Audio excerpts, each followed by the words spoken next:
been closer to Jesus before, so can you help me out?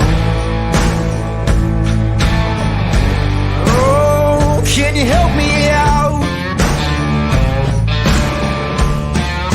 Am I on my own? Am I on my own? But can you help me out? Am I on my own? Am I on my own? Or can you help me out? Can you help me out? I've been scared to look in my soul.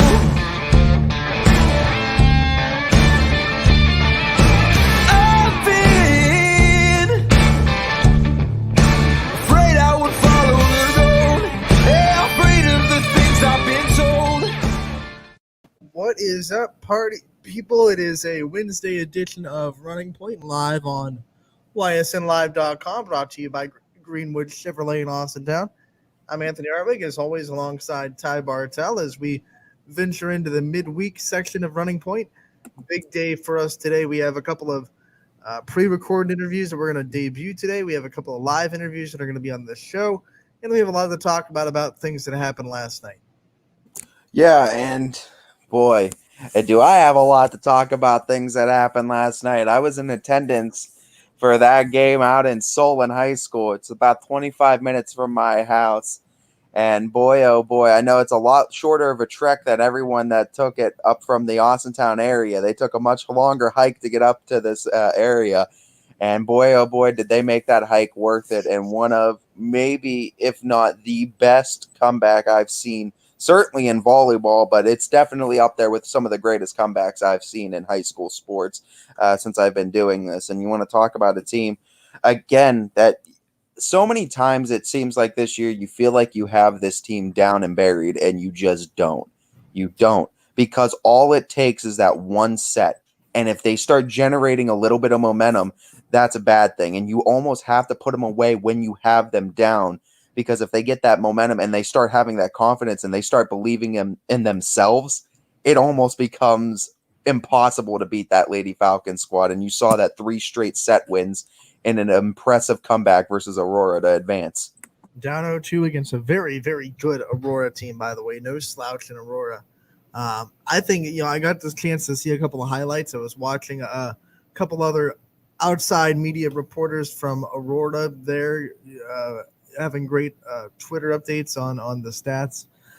It was, I don't want to oversimplify it, but it seemed like first 2 sets, Fitch couldn't receive serves too well, and they were trying to get in the system. It made them a little bit predictable for Aurora's defense, and then all of a sudden they started passing a lot better, and that's when it kicked off.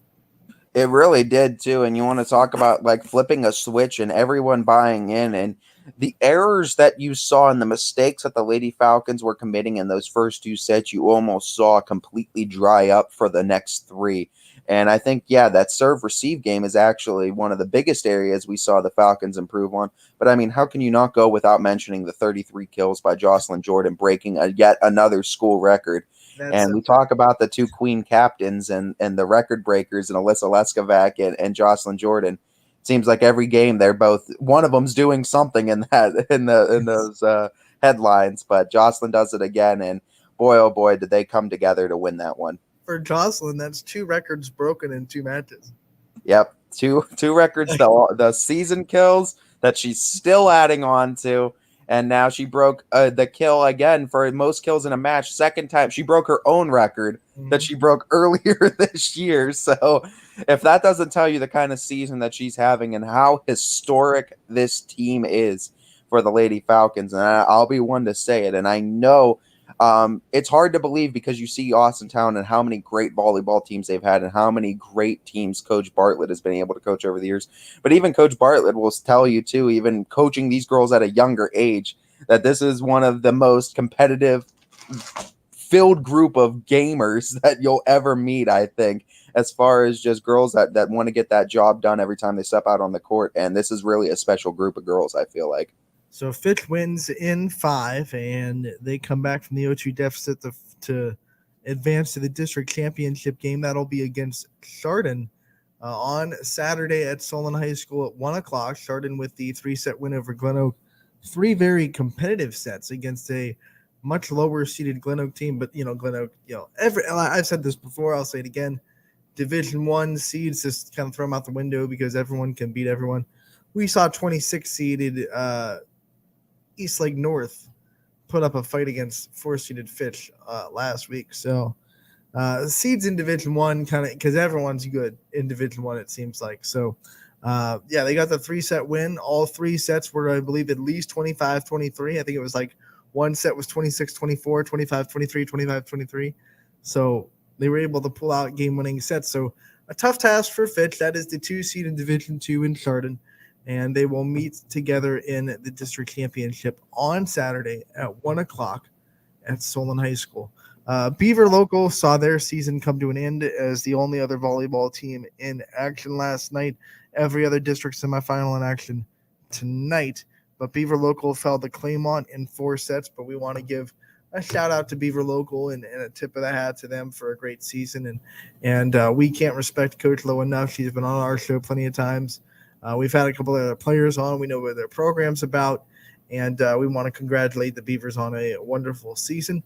And, man, they have a tough district every year. They can't seem to break through that wall, but doesn't take away what they've put together. Yeah, and we had DJ Yoakley on the call for it last night, and it was a great call at that. I was trying to get some listening time into it before the game Austintown was starting off with, as well as in between sets when I could kind of listen in and check in on what Beaver Local was doing, and it just seemed like that one, unlike the one in Austintown where momentum swung hard like a pendulum, it felt like this one was more or less just like a swing and just swinging back and forth left and right set to set, and it just seems like Claymont got the last laugh against the Beavers in that one, and an unfortunate end to their season. But hey, Beaver Local faithful, you still got 3 players up for Big Dogs of the Year candidates right now, both of which oh man, Anthony, here's the thing, and here's what I want to get to before we talk about the Big Dogs voting. I sent Anthony a picture this morning around 8, I'd say, where football retook the lead. Yeah, by like 12,000. 12,000 votes. Looking at it now, football still has the lead, but now volleyball has only trimmed it. Let's see what it's trimmed down to. This is the interesting part. Let me get the exact an estimate number for you. Volleyball has trimmed it down to 1,998 votes. And in this big numbers, that's nothing. Yeah, that ain't nothing. That's not. This voting is insane. I love it. Almost at 200,000 combined votes already. I don't know, man. They might be gunning for that million votes. I think they're definitely getting over 500,000 now. It's only Wednesday, people. We have they kept it up for a whole day, and I can't believe they kept it up that long. It goes until Sunday at midnight. Wow. Boys soccer was the highlight last night. A lot of games in the area, a lot of district finals, and a lot of area teams and YSN teams moved on. Poland, they took down Chagrin Falls 5-0. This gave a smacking to a team that is pretty good in Chagrin Falls to advance to the district championship. Ursuline, they get the 11-1 win over Maplewood. They advance to the district championship. You get Cardinal Mooney. They looked prestigious. 8-1 over Champion. They advance. United, their boys team continues to have a strong season. They shut out They shut out Berkshire 3-0 to advance to the district championship. Howland, the reigning state champs, they're still alive. And I was talking, we're going to preview we had a conversation with Tim Walsh from Steel Valley Soccer. And one of the things that you're going to hear in that conversation, Howland is almost an afterthought until regionals start, because it's just like, it's like talking about Tiger Woods before the Masters. It's like, it's like talking about LeBron in the Eastern Conference semifinals. It's like talking about Tom Brady in the wild card. They're going to get further than that. So they're almost kind of put to the side until they get to the real nitty gritty of the tournament. But they did get the win over Streetsboro 4-1 to advance to the district championship game. Louisville, 14 seed. Who cares? They don't care. No one cares. 2-1. They get the win. They advance even further into the district championship game as the 14 seed. So they continue their impressive season. South Range, 7-1 over Badger. They advance to the district championship as well. Canfield, they go 3-0 over Hawken to get to the district championship game. And Crestview with the monster win over rival LeBray, 9-0. They will advance to the district championship game. So I'm trying to. Yeah, I think it's going to be Howland versus Louisville. So 1 seed versus 14, but a very impressive 14 seed that has beaten a lot of teams so far in this bracket that are quote unquote better. So they've put together a strong tournament run. South Range will play Ursuline, if I'm not mistaken. I think Poland will play Canfield. I got that wrong. Ursuline plays Crestview.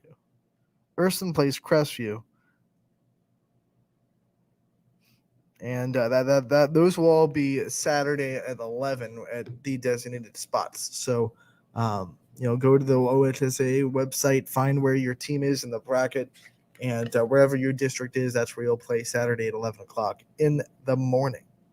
Yeah, soccer playoffs are definitely winding down, and like you said, getting into the nitty-gritty of everything right now as we're starting to get a clearer picture on who the state title contenders and pretenders are right now, and we're starting to see those teams that are getting those blowout victories right now and looking really good.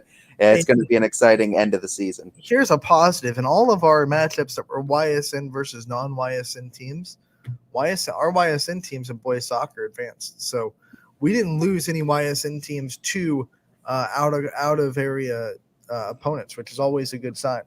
That's huge, and that just goes to show there's a lot of soccer to talk about under the YSN banner, and we have a lot of good quality teams to talk about. We try to get as many of them on, and I mean, shout out to those great programs. We've had coaches on from a bunch of different programs, both boys and girls. We know Coach Britton has been on a handful of times as well. We love having him on as well. Let me make a note. Never second guess myself, because I was right the first time. Crestview plays Moody, and I thank the comment section brought to you by More Than Mitsubishi for information that I was right the first time, and then I second guessed myself and retracted. I should never do that, and I'll make that mental note. So and that's going to be a great game at that. Crestview does play Mooney. The last time they played, I believe, was last year. Both teams haven't lost in a long time. Crestview hasn't lost since October 2nd, and Mooney hasn't lost since earlier in September. So Mooney plays a tough schedule. Crestview plays a tough schedule. They both are on a big winning streak. Something's got to give on Saturday. Absolutely, something's got to give on Saturday. And boy, oh boy, is it a Saturday filled with playoff matchups of every sport: football, volleyball, soccer, literally all here, all going on in the area. If you have nothing going on Saturday, you better be at some high school somewhere supporting one of these teams. It's like the busiest day in high school sports. It really is. It's like one of those, like when they do that whole graphic when all 4 pro sports play for that one special day. This is like that one special day where you have a playoff game from every high school sport in fall right now. Staggered too, for the most part. I mean, soccer starts at 11 for the most part. Volleyball, every volleyball district championship, I believe, starts at 1 o'clock. And then other than a couple of games, every football game starts at 7. So you can go boom, boom, boom if you really wanted to. If you're crazy. Yeah, soccer in the morning, volleyball in the afternoon, and football in the evening to wrap you up. We got you covered with all kinds of coverage here. That's a Truman Show special. It's a good afternoon, it's a good evening, and it's a good night. So yeah, absolutely. Get out there and support your schools too. And hey, here's what you can do too. Maybe go out in the morning, wake yourself up early, go out to a nice soccer match, catch one of those.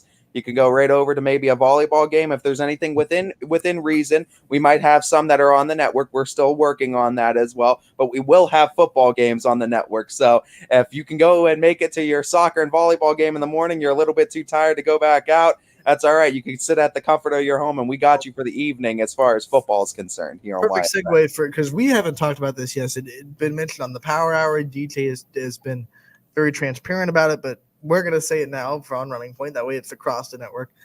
Due to the fees handed down by the OHSAA for all the sports, football is going to be transitioning into a pay-per-view package for playoffs.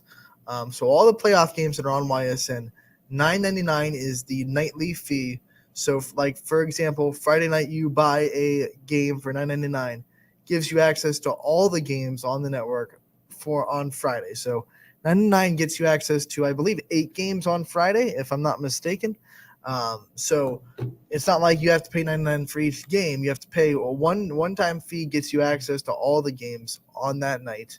But it's just it's due Well, to what it is, it's the OHSAA trying to make their money again, is what it really is. I mean, and let's be completely honest. If we're going to be transparent about it, that's exactly what it is. And we don't, as YSN, we take a look at that, and we look at providing for the communities, and we take that very seriously. And it's not at all about a money making module for us. And as you could tell, that's exactly why we didn't have that $9.99 pay-per-view module throughout the regular season. And taking that to give back to the communities, those free games for all these communities and communities that maybe not could be there for certain games, that was us giving back to them.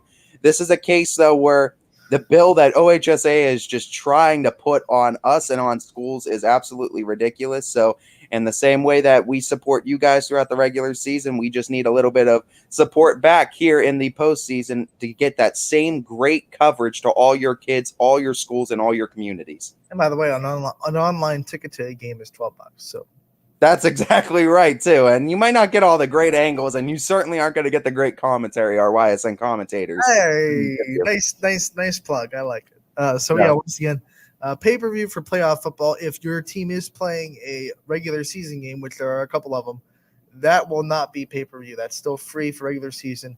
Pay-per-view is only for playoffs. So if you're one of those teams that is playing in a regular season matchup, your game will still be free on Friday night.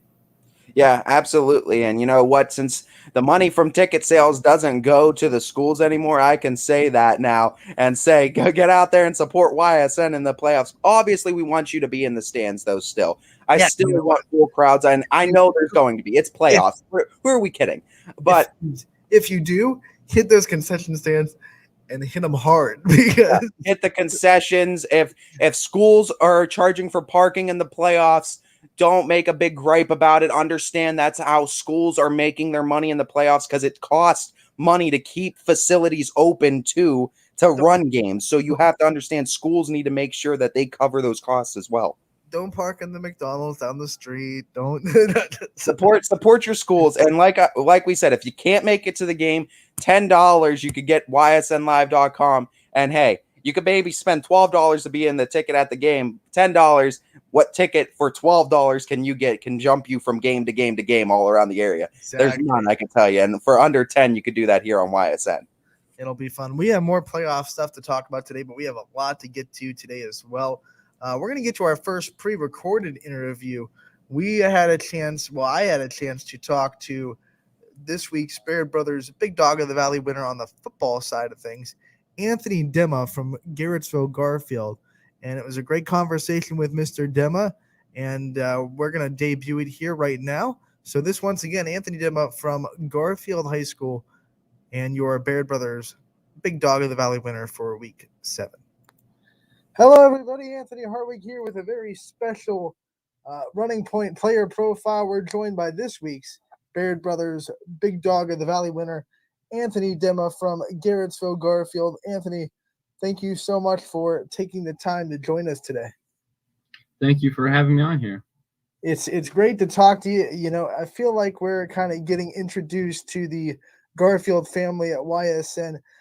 For first-time listeners and for YSN family members that are kind of new to the Garfield community, take a minute to kind of describe this football team and describe the community and what it's like being in it.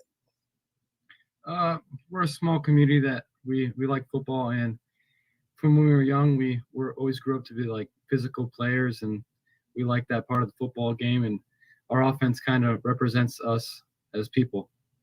Man, physical indeed. You guys are one of those teams that everyone knows you're running the ball, but it doesn't matter because you still dominate them. What's it kind of like, you know, playing in this kind of offense that people outside the program might say it's outdated or it's one-dimensional? but you're still going out there and dominating every defense you come across. Yeah, we started it when I was in my 8th grade year, and when it first came out, everybody was so confused about it and didn't know how it actually was ran. And I didn't like it. I thought it was weird as a running back, but I mean, that's probably the best position to be in for this offense because you get the ball so much. But spreads too, like lots of running backs, a lot of people get the ball. But it was weird at the start, and people definitely underestimate how difficult it is to stop. They just say they're running the same play every single time, but it's very different every single play. We pull different ways, we run different ways. It's not the same play. It's different versions of the same play that are hard to stop. And you are in this new conference of the MVAC, and you took it by storm. You guys have went undefeated in the conference. A lot of, I'm sure, new teams on the schedule that you haven't seen before, and some teams that you have seen before. What's it kind of been like, kind of being the new kids on the block and being able to come into this MVAC and dominate the way you guys have? We've played a lot of the teams before. We kind of played them when we were growing up, but some teams we never played before. But we just knew we had to come in, and we couldn't be bullied around in our new league. We had to come in and fight strong. Like PTC was always a good league, so we were kind of prepared for this one. I think the statement in the league was this game against LeBray that you had early in the season. You know, high-flying offense, really athletic, and you guys kind of held them in check and won that game and really opened people's eyes here in YSN Nation. Talk about that game and kind of how it propelled you through the rest of the season. Yeah, we've been playing those guys since we were young. We like playing them. We like them over there. They're cool guys, but we knew it was going to be a big game, and that was going to be pretty much the deciding factor of the league because they were the 2 toughest teams. But I mean, other teams were tough as well, but everyone was assuming that the LeBray and us were going to be tough, and we were hyped up, and we came in and we finished our business like we were supposed to.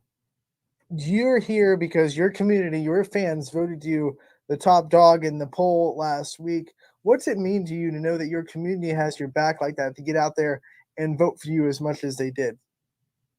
Yeah, it's really sweet to know that people are supporting me, but my coaches put me in that spot, and all the players that I play with, they support me just as much too, and I support them, and we're really a tight family, and we really love each other playing out there. And we only got a few more games left, but we're going to have this brotherhood for life. Let's talk about this coaching staff that you're under and what it's like kind of being under them. What kind of things have they taught you, not just as a football player, but things that you can use outside of the football field as well?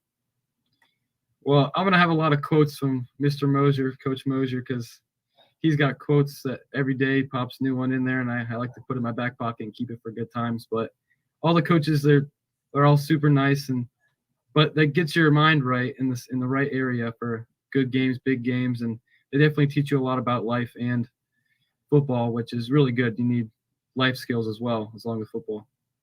I can already tell that you're someone that likes to take the focus off of yourself and putting on your supporting cast. Obviously, you would be nowhere without your offensive line, but got to ask, you break the single season record for most rushing yards in a season at a school that is built to run the football. What did that kind of mean to you, and what did it mean to your teammates, since it is such a team effort to get those accomplishments?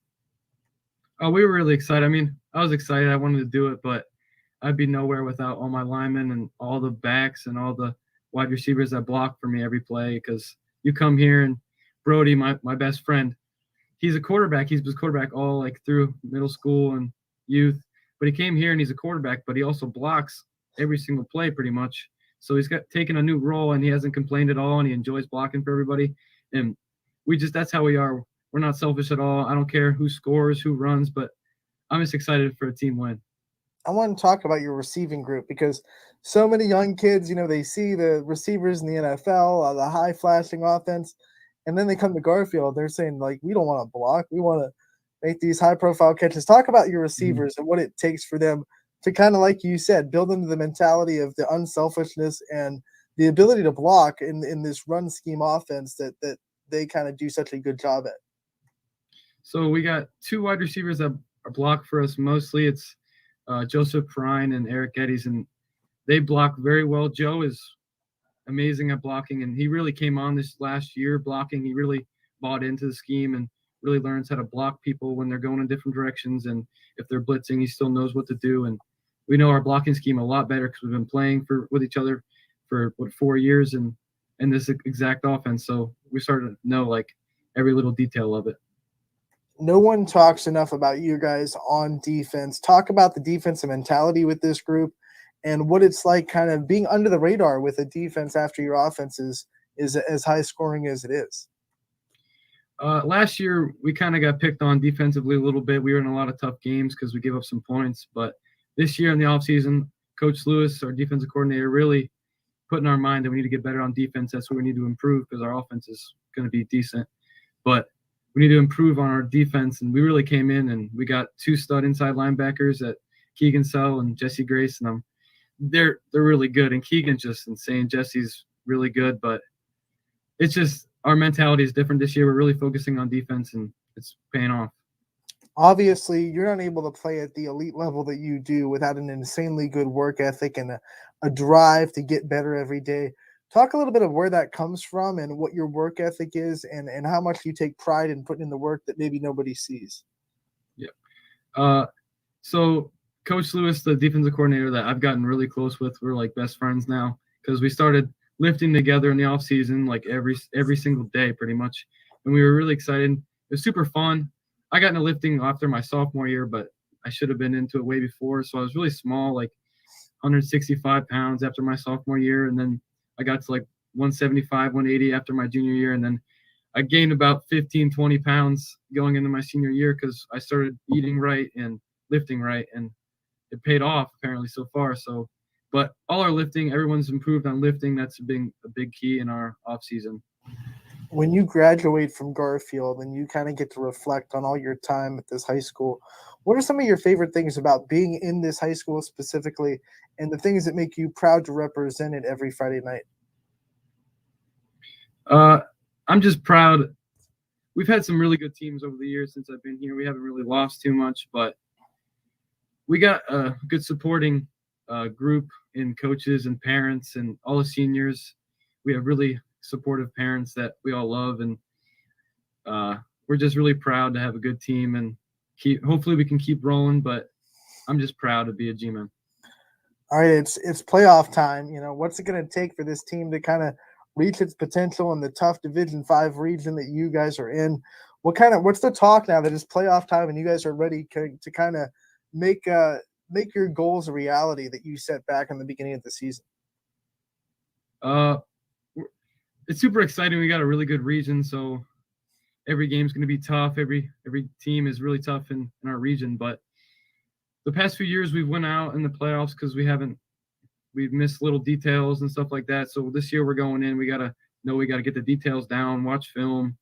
We got to practice hard. And even though the conditions aren't good and we're slipping on, sliding all over the place, but we know we got to come out and have a good practice every single day because the seniors are saying it comes on you quick. And we only got a few more practices guaranteed. So you got to make them all count. All right, we talked about what your reflections are going to be after you graduated your high school experience, but what are some of your future goals and the things that you want to do outside of high school when you do graduate? I definitely want to move on and play football at the next level. I don't know what that's going to be yet, but I'm really excited about it. I've always wanted to play college football and hopefully study business or something like that. I'm just excited to football in high school are great, and I'm excited about it. But it'll come to an end eventually, and I got to move on and find something that I like. So before we let you go, something that we like to ask all of our players that we interview on YSN, who are some of your role models on the field and off the field that kind of shape who you are today? I like on the field Christian McCaffrey because he can catch the ball out of the backfield, and Alvin Kamara because they can catch the ball out of the backfield, and they're still good backs running the ball as well. But off the field, probably, I don't know, everyone says their dad, but I'd say my dad because he works hard and he really provided for us. So I want to be like that and really be supportive because my parents were super supportive of me when I was young, and they still are. My whole family is, but I want to be like that. Really, I'm really close with them too, so I want to be like that. Anthony, thank you so much for taking the time to join us today and congratulations on winning Baird Brothers Big Dog of the Valley, the first representative from Garfield. I'm sure there are going to be many more as YSN goes along supporting you guys. But hey, you're up for Player of the Year too for winning that. So make sure that your fans and your schoolmates get out and vote for you again. Yeah. Thank you so much for having me on here.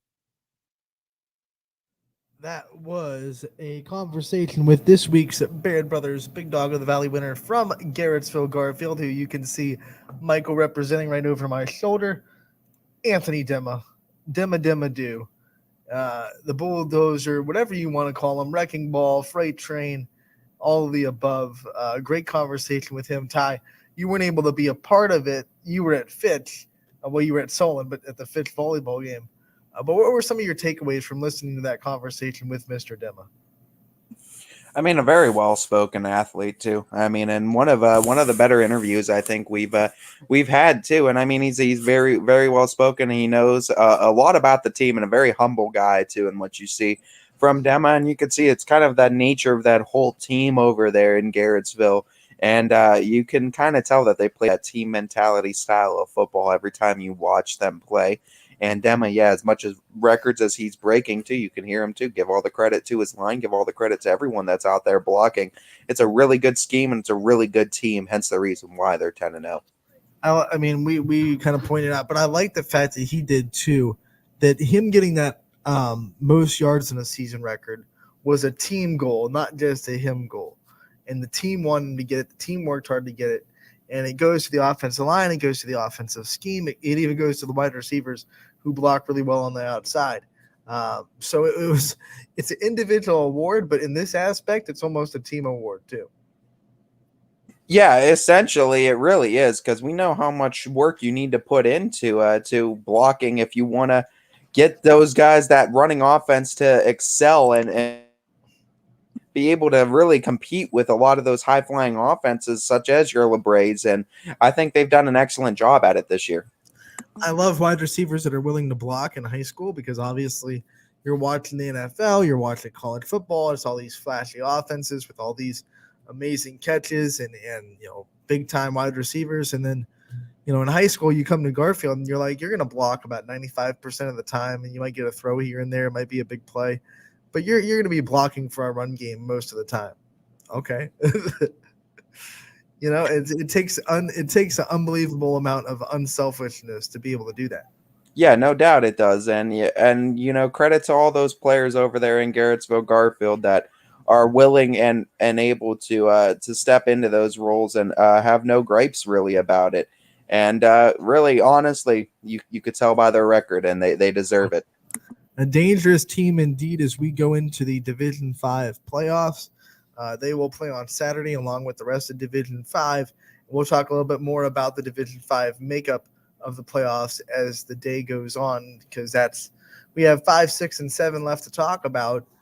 So we'll talk a little bit about Division 5 as the day goes on. But right now we're going to take our first break of the day. We'll be back and we'll debut an interview with Tim Walsh, the man behind Steel Valley Soccer. That's coming up next on Running Point, brought to you by Greenwood Chevrolet in Austintown. New things happen all day. Some are good, some not so good. In today's complicated world, while you're busy working, playing, and living life, we're busy helping you make sense of the day's news. And there's only one place where it comes together with clarity, context, and accountability. It's 21 News at 6 with me, Madison Tromler, and Derek Steyer. 21 News at 6. It's what the day's news really means to you. Welcome home to a home made homier with Baird Brothers Fine Hardwoods. Inspiration starts at BairdBrothers.com and is turned into reality when high-quality hardwoods are delivered right to your home. Baird Brothers has the latest design trends, shiplap and skinny lap interior siding, antique oak rustic flooring, and, well, you'll find them all at BairdBrothers.com. Ordered easily, delivered conveniently, enjoyed comfortably. BairdBrothers.com. At Greenwood Chevrolet, shop with confidence knowing we're ready to go the extra mile for you. With the largest selection of used vehicles in the Valley, backed by the Greenwood Advantage Warranty.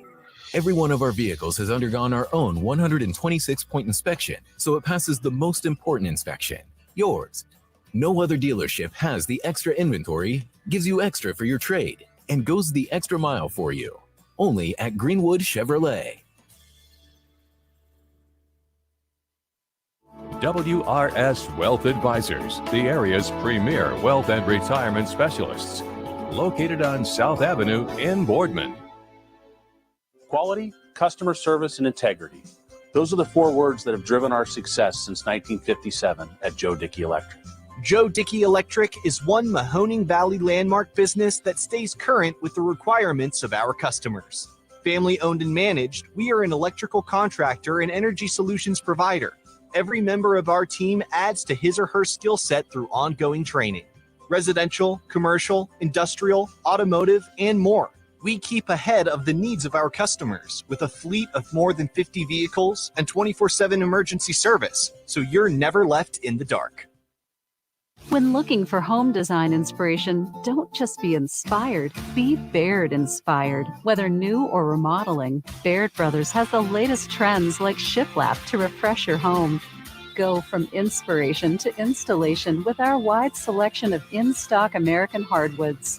From the rustic charm of antique oak to the warmth of traditional cherry, Baird Brothers has what you need to make your home inspiring. Baird Brothers, our family's heritage, your family's home. For a great vehicle and a great experience, come to Boardman Mitsubishi today. As always, our full lineup of Mitsubishi models comes with a standard 10-year, 100,000-mile powertrain warranty. Boardman Mitsubishi, your hometown Mitsubishi dealer since 1999. Coca's Pizza, always supporting our community and our local athletes. Stop in on game day or score big and have it delivered right to your door.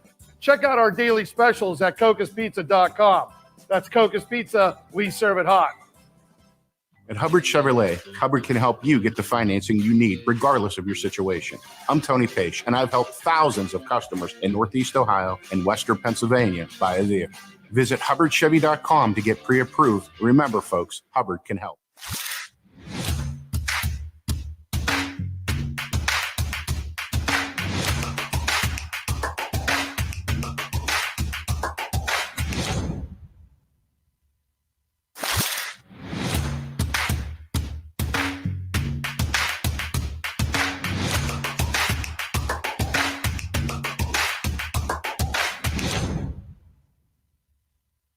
You're not waiting to see what the world has in store for you. It's more about what you have in store for the world. All you need is the opportunity. All you need are the resources of a large university and the advantages of a personalized academic setting where you can experience new worlds in the arts and sciences, business, and education and make them your own. We are where you shape your future. We are Youngstown State University and proud. Welcome back to Running Point on ysnlive.com, a Wednesday edition brought to you by Greenwood Chevrolet in Austintown.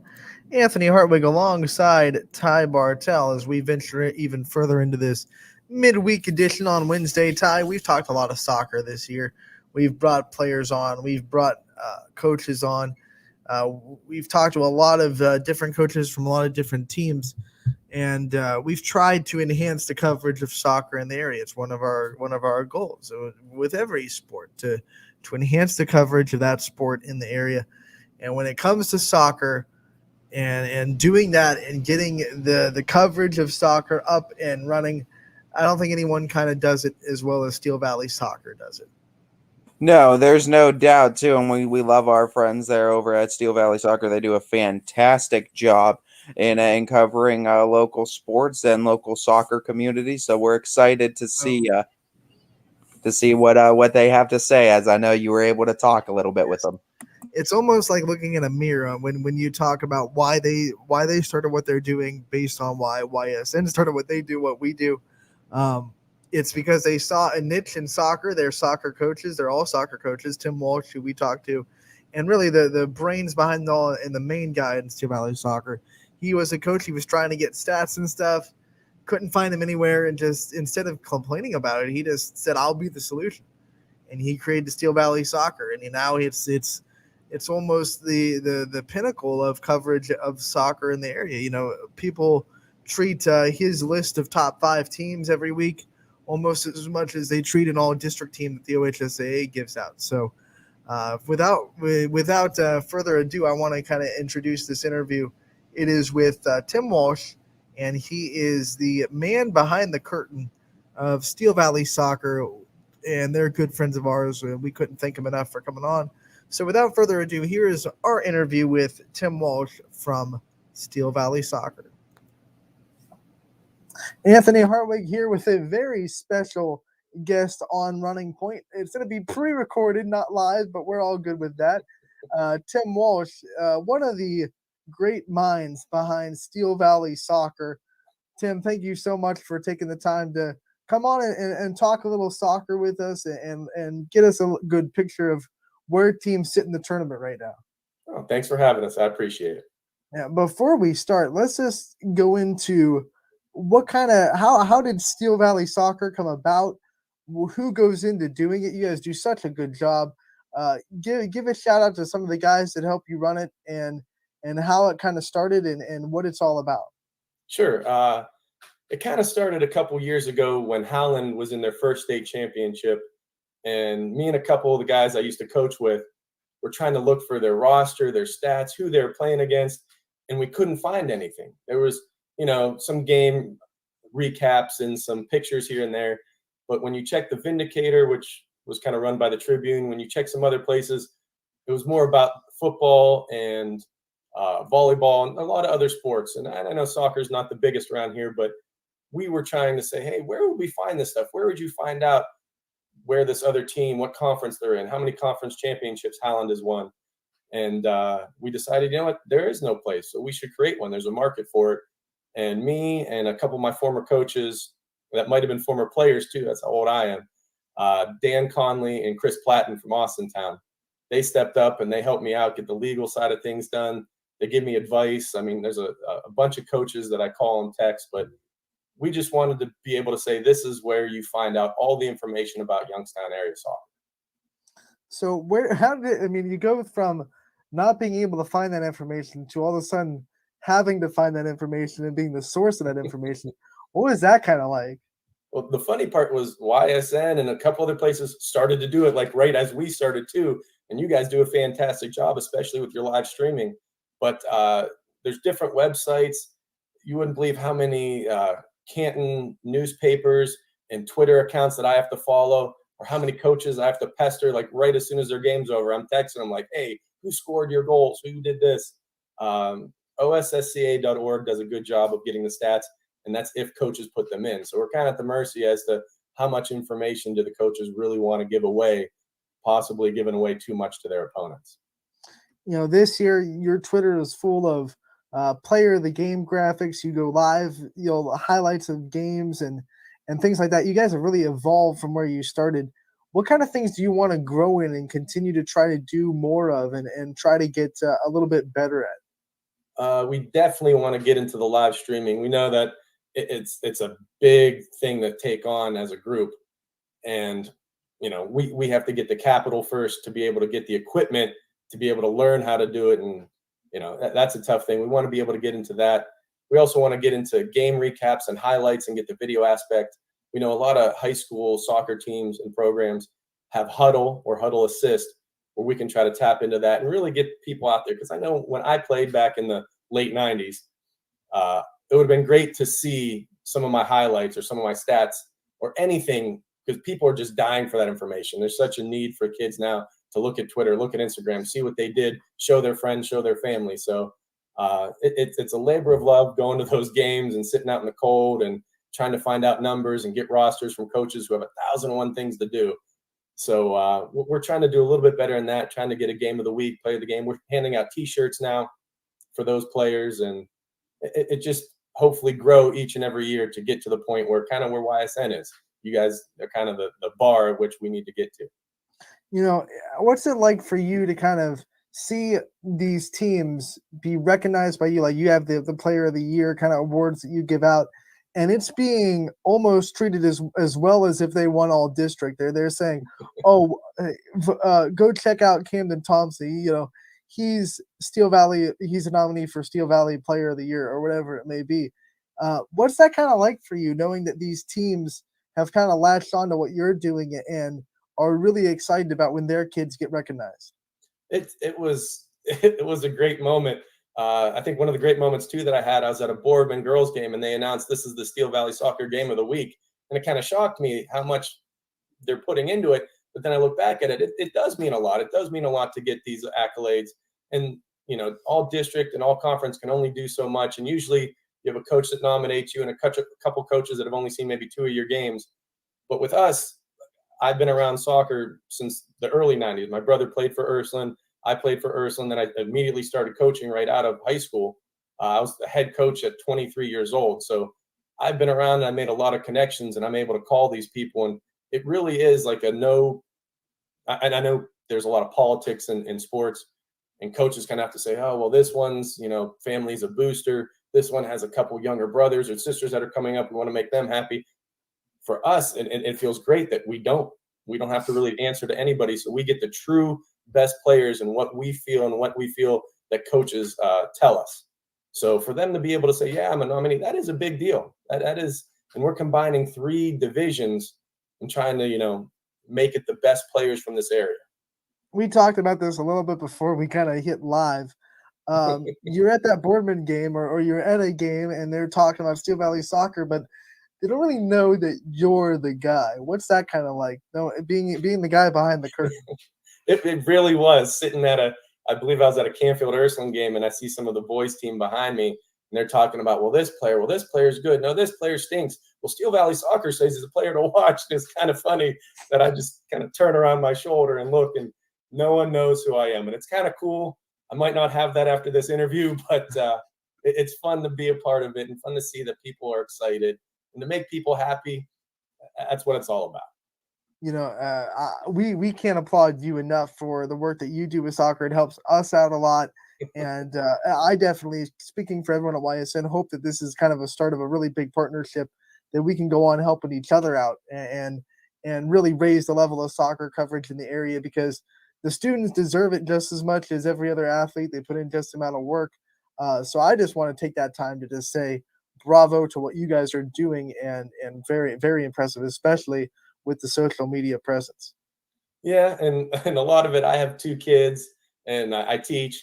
So finding the time to get that done, there's been some sleepless nights. There's been some staying up to 2 or 3 in the morning, and I'll have coaches text or call me like, hey, when is your top 5 coming out?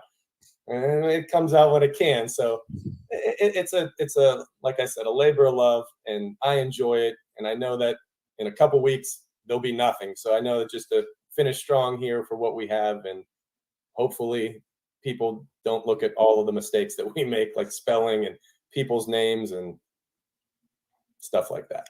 Let's dive into what the playoff picture looks like right now for our area teams. We have plenty of teams still alive. The girls' semifinals were last night. We got Poland with that big win in shootouts. Crestview got the win over Ursuline. You got South Range getting the win over Palmetto Valley. They're going to play each other. On the girls' side, who are some teams that have really impressed you so far in these playoffs and look really poised to make a deep run? Poland girls were one of the ones that kind of flew under the radar for us, that we didn't really have our eye on, and then out of nowhere they're starting to beat these big teams. I kind of felt bad we didn't have them in the top 5 a couple weeks, and I'm like, man, we forgot about them. Let's make sure we get them in, because they definitely deserve it. But for them to get to the district championship is pretty impressive. I hope that they do a great job against Kenston. Kenston's a tough team. If I'm not mistaken, that's who they play. Let me check here. Yep. And Crestview, number 9 seed, coming out, beating Ursuline, which isn't that big of an upset, but if you look at their seeds, it is. So for them to come out and play in the D3 district championship is a big, big step for their program. And what about the South Range soccer program? I think was being talked about a lot coming into this year. Didn't really know how healthy they would be, but they've started to hit 100%. They've started to kind of work into those kinks and smooth together as they get healthy. What kind of run can we see from this team? Because they went pretty far last year, and now they're coming back with a lot of key players again. Yeah, they have one of the best players in the area with Gabby Lamparty. She's almost at national team level. She's been around for a while, and I believe is only a junior. I could be wrong on that, but she is a phenomenal player. I watched them play against Salem, and she was having some trouble with her knee, took her knee brace off, and as soon as she started playing real tough at the end of the game, she scored a goal. She almost had an assist. She put a couple shots off the post. Like, I didn't believe that she could come in and do that well, and she did, and she's definitely a game changer. When she really wants to turn it on, when she's healthy, she's the best in the area by far, and her team leads from her example. As far as the boys' side, we have some teams in action.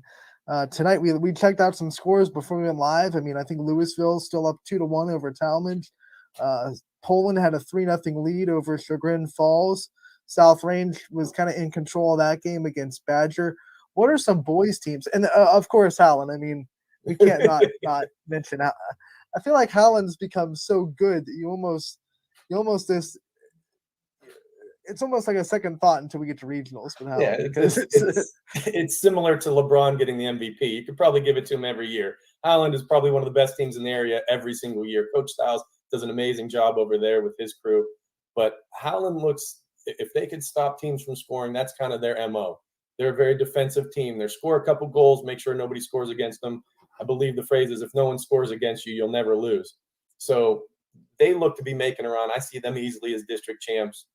Poland boys coming out of nowhere, also playing a really good game here. South Range boys, they're very good. But the level of soccer is not just for those groups, it's not just, hey, district championship is what we need to do. And after that, it's great. It's okay, district championship is just that one level. We want to go much further. another team that I think maybe people didn't expect them to make the run they did. The Champion boys were playing in a district semifinal tonight, and they've beaten a lot of good teams this year. They've had a couple of upsets. What have you seen from them, and some of the things that you've been able to gather about Champion to get them where they're at? Champion's another one where they're Division II school. They don't play a very strong schedule, so it's kind of tough to see. But just like Crestview boys didn't play a very strong schedule, yet when they played Boardman, they won. When they played Ursuline, they won. They stepped up in those big games, and they're putting up really, really big numbers. But Champion beating JFK. JFK is an upstart. I'll give them a lot of credit. We did not at Steel Valley Soccer think that they were going to have a lot of wins. They ended up winning their conference. Their coach did an amazing job. They got the athletes in, and they came together as a team. But Champion beating them and playing Mooney. Now, Mooney and Ursuline are tough teams because you look at Mooney plays such a tough schedule that they could be a 3-win team, but they might be one of the best teams in the area. So them playing Mooney, that's going to be real tough for Champion. I see Mooney coming out of this one, the victors. But Champion had the Preston boy. I don't want to butcher his last name, but he had a really nice season, putting up big numbers into the net. Another team that I want to just give a shout out to is they're part of the YSN family. They're also playing tonight. United Boys have put together a pretty strong season. Love to see them on social media. They are very active, and they're playing tonight in a district semifinal. Talk about them a little bit. Well, they have Maddox Andre. I hope I'm pronouncing that right. I believe he's a freshman. He has 20-something goals as a freshman. Now, that's pretty impressive. They made a kind of under-the-radar run for us as well, but I hope that they end up getting a district championship. They're a little bit outside of where most of the area teams are. With these super districts they started last year, it's not just, hey, Youngstown district soccer. It's you're combined with 2 other areas that you'll start to pick out of 3 brackets. And sometimes it's tough to get some press on these people, and it's tough to follow them along with everyone else that's in the same bracket. So I know there's, I believe, Coach Blake does a good job out there, and we'll see what they do. And, you talked about young talent that they have. Another young player that has really come on the scene, a sophomore on the girls' side. They're not playing anymore, but Waterloo's Cara English, I believe she has over 90 goals in her career already, and it's just been 2 seasons. I mean, man, is this girl kind of lighting up the world under the radar down in that water? She, I saw some of the highlights on YouTube of her game against Champion, excuse me. And she looked like she was playing against people who weren't as tall, were like a different age group. And if she's only a sophomore, wow, she's doing a lot. She's got a strong leg, both left and right foot. And if she's putting up 90 goals in two years, the only advice I could ever give or talk about is play people around the state, get your name out there. So when you're playing teams from Cleveland, Columbus, you're going to, even if you don't win the game, your talent will show through and people will see that and your name will get spread around the state of Ohio. So after tonight, we'll have our district final set in both the boys and the girls. Who are some teams outside of the Howland boys who, like we said, are kind of a given? Who are some teams that you think could really make a deep run in this area and represent our area, maybe in the regional finals or hopefully in maybe a state's semifinal? Crestview for sure. They have Nick Novak, Mitchell R., Carter Blakeman. They have a lot of good players that are playing the best right now, their best soccer. So I think they can make it to districts. It's going to take, I believe they play Ursuline if they do make it there. No, that's South Rain. I'm looking at the girls. Sorry. But I think they can make a run in regionals. I think they could probably get to the state semis. South Range is another one that could possibly get there. Coach Stamp has them playing good ball. Camden Thomas is really good. Logan Butcher's very good. Mark Naples.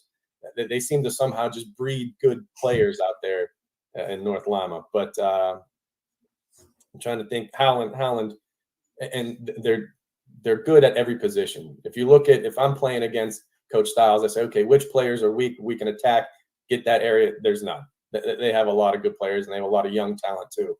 He does a very good job with the youth program, and I think those are three teams right there that could probably make a pretty deep run. We might be looking at another state tournament for those three.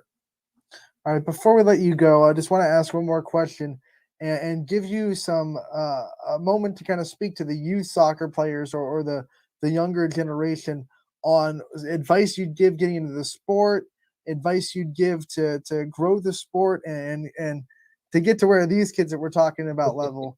What kind of advice would you give to young soccer players? Well, the younger, like the little kids, like my son's 8 years old, is to have fun, foster that growth, foster them coming in and saying, I want to play, not necessarily, hey, kid, we're going to practice, I signed you up. If they have the desire to come to parents and say, I want to play at a young age, that's going to help you out. That's the love of the game. That's going to see dividends down the road. But I know younger players coming into high school, even if you're a freshman, try your hardest. I remember as a freshman, I was a little bit afraid. I see players coming in that are just a little bit afraid. Sophomore year, they're a little bit more comfortable. By the time they're seniors, they're like, man, I wish I had a year or two, or I wish I tried my hardest freshman and sophomore year. I might have made varsity, and then my trajectory would be a lot higher. So just trying your hardest and not being too cool to practice your best, I think is the biggest thing I would tell the youth kids. Thank you so much for taking the time to come on and give us some soccer expertise, give us a little window into what the tournament looks like right now. And we definitely, like we said, we appreciate everything that you do for the soccer athletes because it's all about the kids. And that's what we kind of feel like at YSN too. So we appreciate what you do. It helps us do what we do.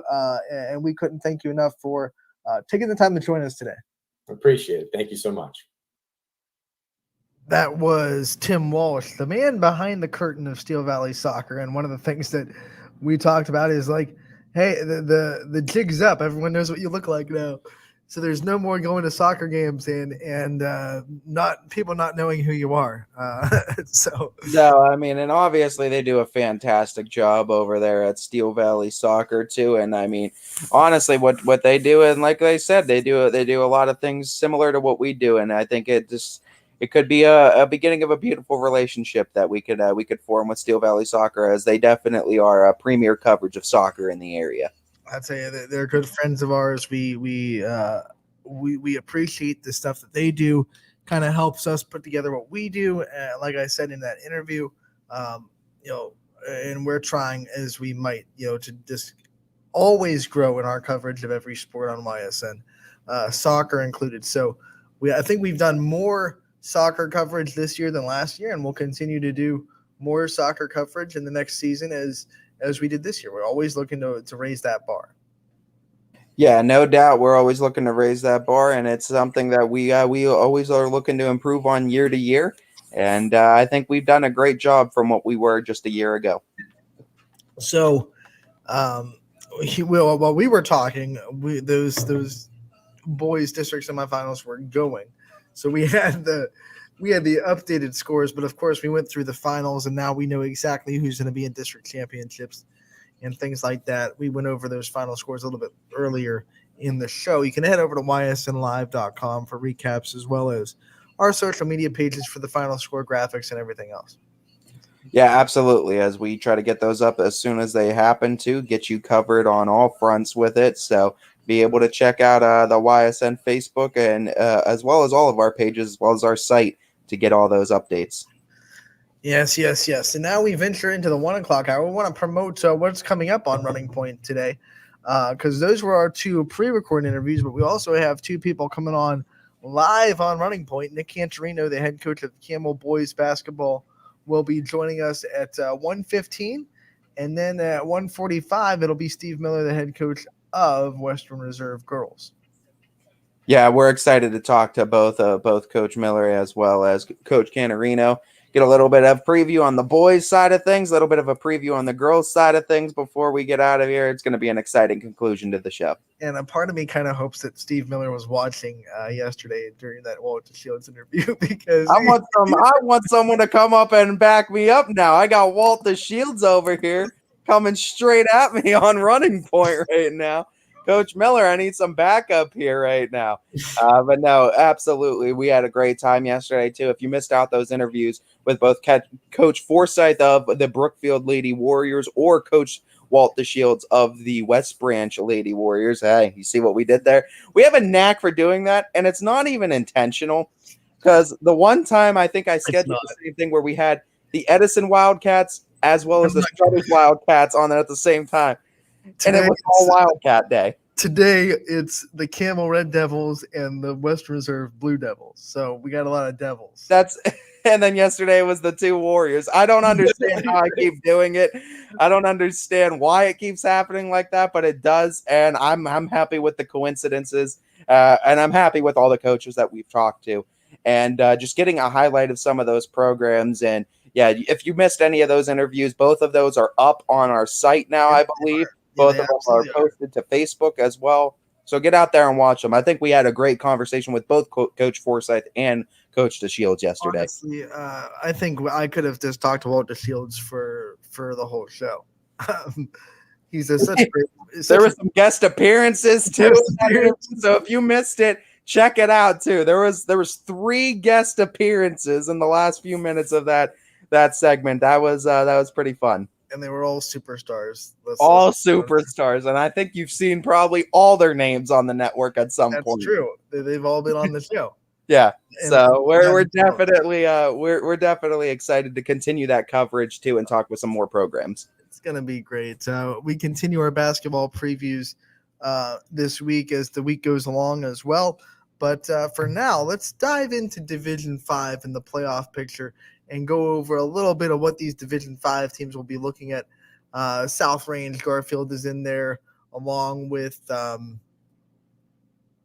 Crestview as well, playing in Bel Air. Ty, go over where these teams are seated and who they're paired with. Yeah, we know. And thanks also to our Facebook page as well as all our social media pages for getting you the bracket breakdown pretty much for each Division 2. So if looking at all these rankings on either OHSAA site or Joe Itel is kind of making you go like this and making you go cross-eyed looking at all these numbers and everything, we have a nice layout for you too as far as the brackets and everything are concerned. But we'll go over them with you as well, as the number 2 seeded South Range in Division 5 is going to be taking on number 15 seeded Rootstown. We kind of talked about this yesterday. Rootstown, not a pushover team. They've happened to schedule pretty much everybody that needed a game down in this area this year. So they've had a lot of looks at this area's style of football. They've had a lot of looks at that Youngstown, Canfield, that greater area style of football and how they play, and played some pretty quality teams, I might add, too, has Rootstown. As you go through their schedule, the games that they picked up against YSN schools, let's run through it. They picked up let's see. They picked up Liberty. Yeah, I think they picked up Liberty. Reserve. They picked up I think they picked up Garfield. They did, and they picked up Western Reserve. So it's definitely they've picked up some pretty good competition too in the area, as well as playing some tough teams in Division 5 already, such as Southeast, in a losing effort 14-7. But that's the biggest thing we've seen on Rootstown's end, is that defense is going to maybe give South Range a little bit of issues. But South Range's offense has been so dynamic, and I think the biggest thing for South Range, and the thing that gets me even more confident in the Raiders before playoffs, is how good their defense is looking now. They're not just this type of team where, okay, we're just going to outscore you and that's how we win, where it kind of felt like they were last year. This year, they just feel like they're going to beat you into the ground, and there is no coming back. You know, it'll be interesting to see if the Raiders get into a game, though, where their defense is forced to make plays consistently throughout the game because their offense isn't running away from people. And we haven't seen a game like that yet from South Range. That'll be the only thing I think that'll be like check mark of tests that South Range has to pass. Can their defense get into a game where maybe their offense is struggling a little bit and their defense has to really put it on their shoulders? You know, it's easy to get a stop when you're up 31-0 or 21-0, or, you know, but you have to get a stop right now because you're tied at 7 in the fourth quarter, or you're tied at 7 in the third quarter, whatever it may be. And you need this defensive stop to get your offense the ball back. That's the only test I would say South Range hasn't quite passed yet. And they kind of did in Poland a little bit. Poland came back, tied the game up at 28, and then South Range went on the win. So I guess you could say that, but that was a game where their offense wasn't struggling. So I just want to the last test for me for South Range is a game where the defense puts the game on their shoulders because maybe the offense isn't clicking on all cylinders. And it might be that case too, because Rootstown, I feel like their best chance at this one is if they can get into that defensive, hard-nosed style of game with South Range. Because you look at the scores and what these two teams have played this year. Rootstown 3 times this year have scored over 40 points. 1 time this year, South Range has scored under 40 points, and it came last week against Hubbard. Every other week, 40-plus points on offense. So if that tells you anything, it's a dynamic offense, and if there's one thing Rootstown cannot afford to do is get into a shootout with this Raiders team. I don't think anyone can afford that.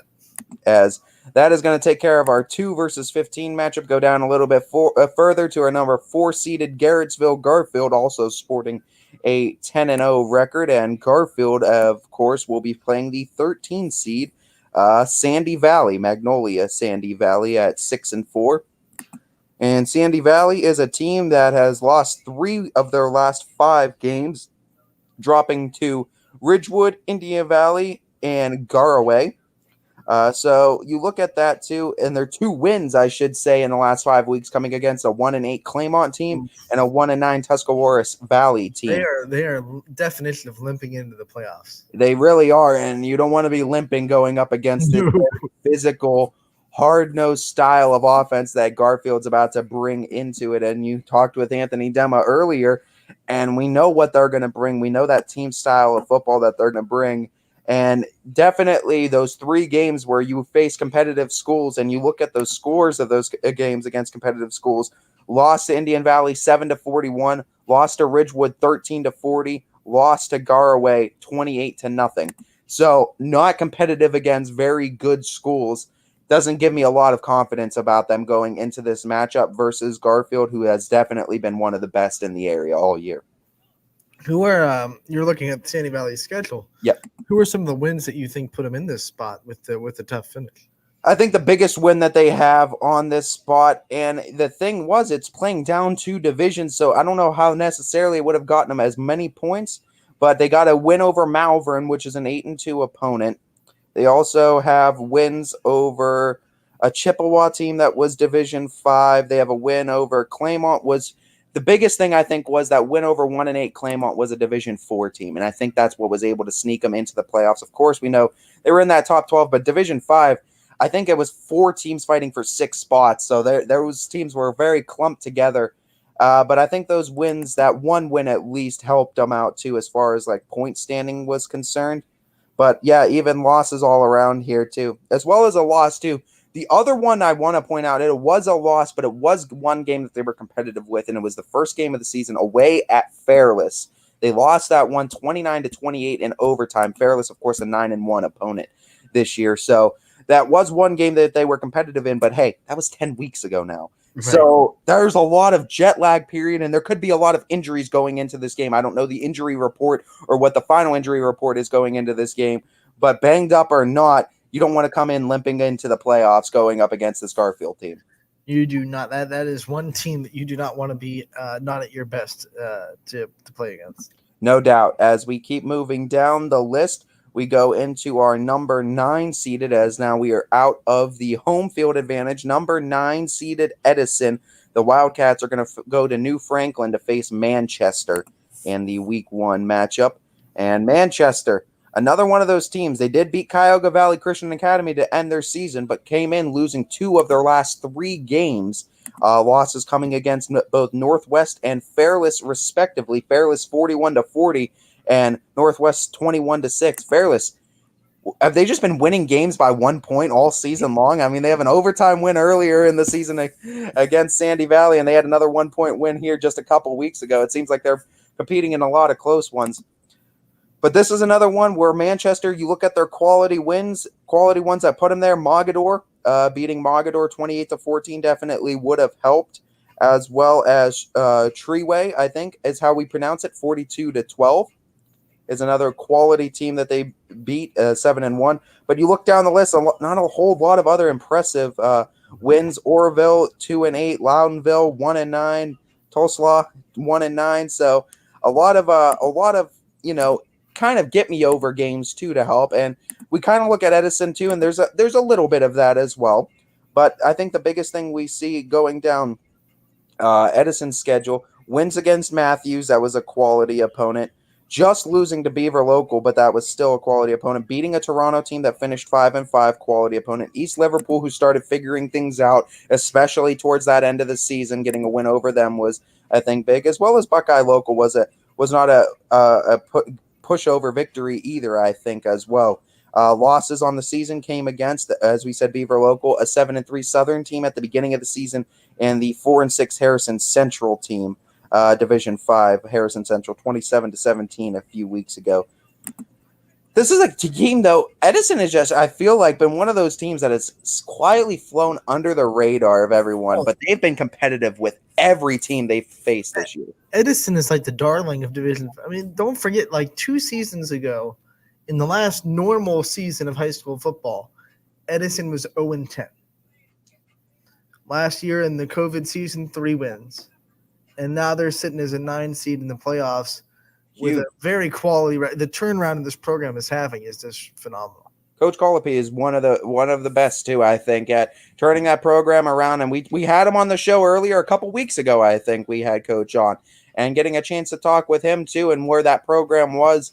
And you know what? That was one of those great conversations where you could see how proud he is of the boys, and the work's not done yet. He still wants to build that program, but has to certainly be proud in just how far this program and these boys have come in just a few short years.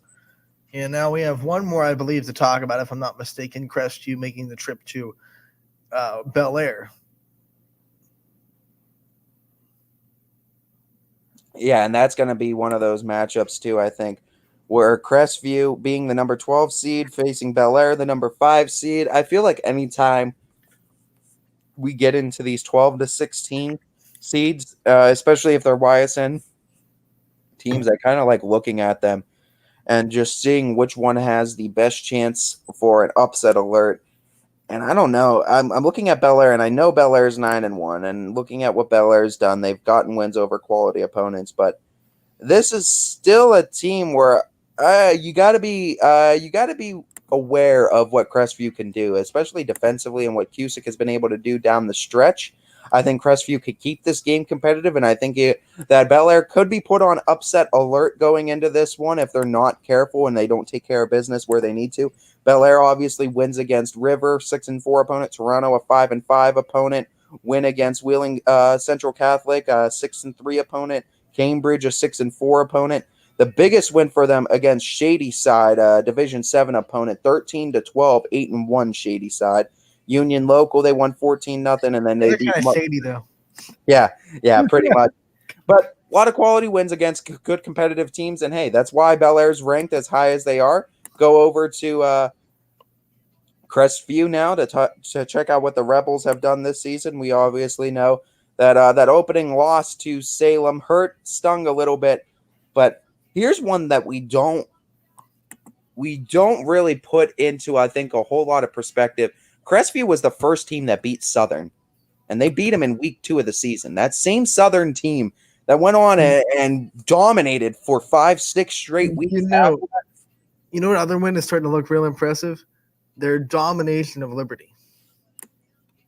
Yeah, they did very, very well against Liberty too, and that one is definitely impressive. And then going down the stretch, wins against Champion and Newton Falls, both teams. Champion that's been playing way better than their record shows, and Newton Falls was fighting for their playoff life at that point. I think this is a case too where Crestview, if you can see that defense perform like we've seen in spurts this year, they can. But as Chris Sigler said too, Bel Air at home is going to be a very tough opponent, especially on Saturday afternoons. And I'm assuming that also has that contributing factor. Most people are off of work too, so there's going to be probably a big crowd on hand for that one too, on top of the fact that it's playoffs. Crestview's going to have to play on the backs of their defense, and Q6 going to have to go out there and kind of be the leader for that team, I think. That'll be the time when you turn off the cartoons and turn on YSN for Saturday afternoon football. But for now, keep on YSN because we have a basketball preview. Again, Nick Cantorino, the head coach over at Campbell, joining us today. Coach, thank you so much for joining us. No problem. How you guys doing?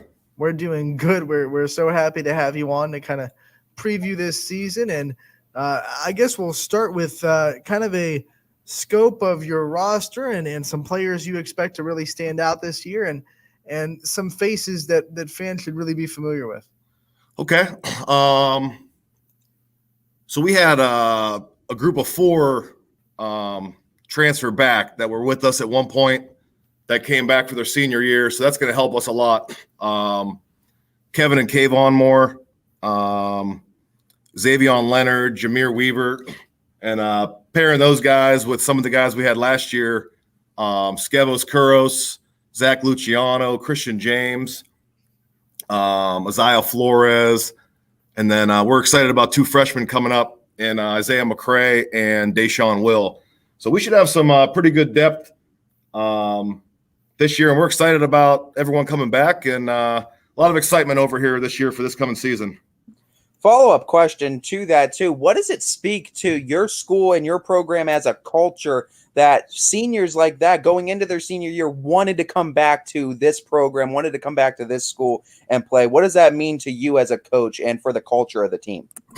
Well, I think it was more I think they had to realize, and again, I don't want to speak for them, but in my mind, I think they just kind of realized how special the group was that we had. And, some of the groups that were under them as well, just kind of some role guys and some other players that can kind of fit with some of the things they do well. I think it was just exciting to try to come back and compete together and graduate together with your friends in their hometowns. And I got to think that was the big thing, was just coming back together and finishing together from where they started. Let me ask, coming into this season, you guys, we've seen the new floor at Campbell, a lot of exciting things in that gym. And now you kind of get to christen it this year. The volleyball team's been able to play on it, but now it's basketball's turn. And you get, back to full capacity crowds. How excited are you to kind of get back into the atmosphere of high school basketball the way it's supposed to be played at Campbell?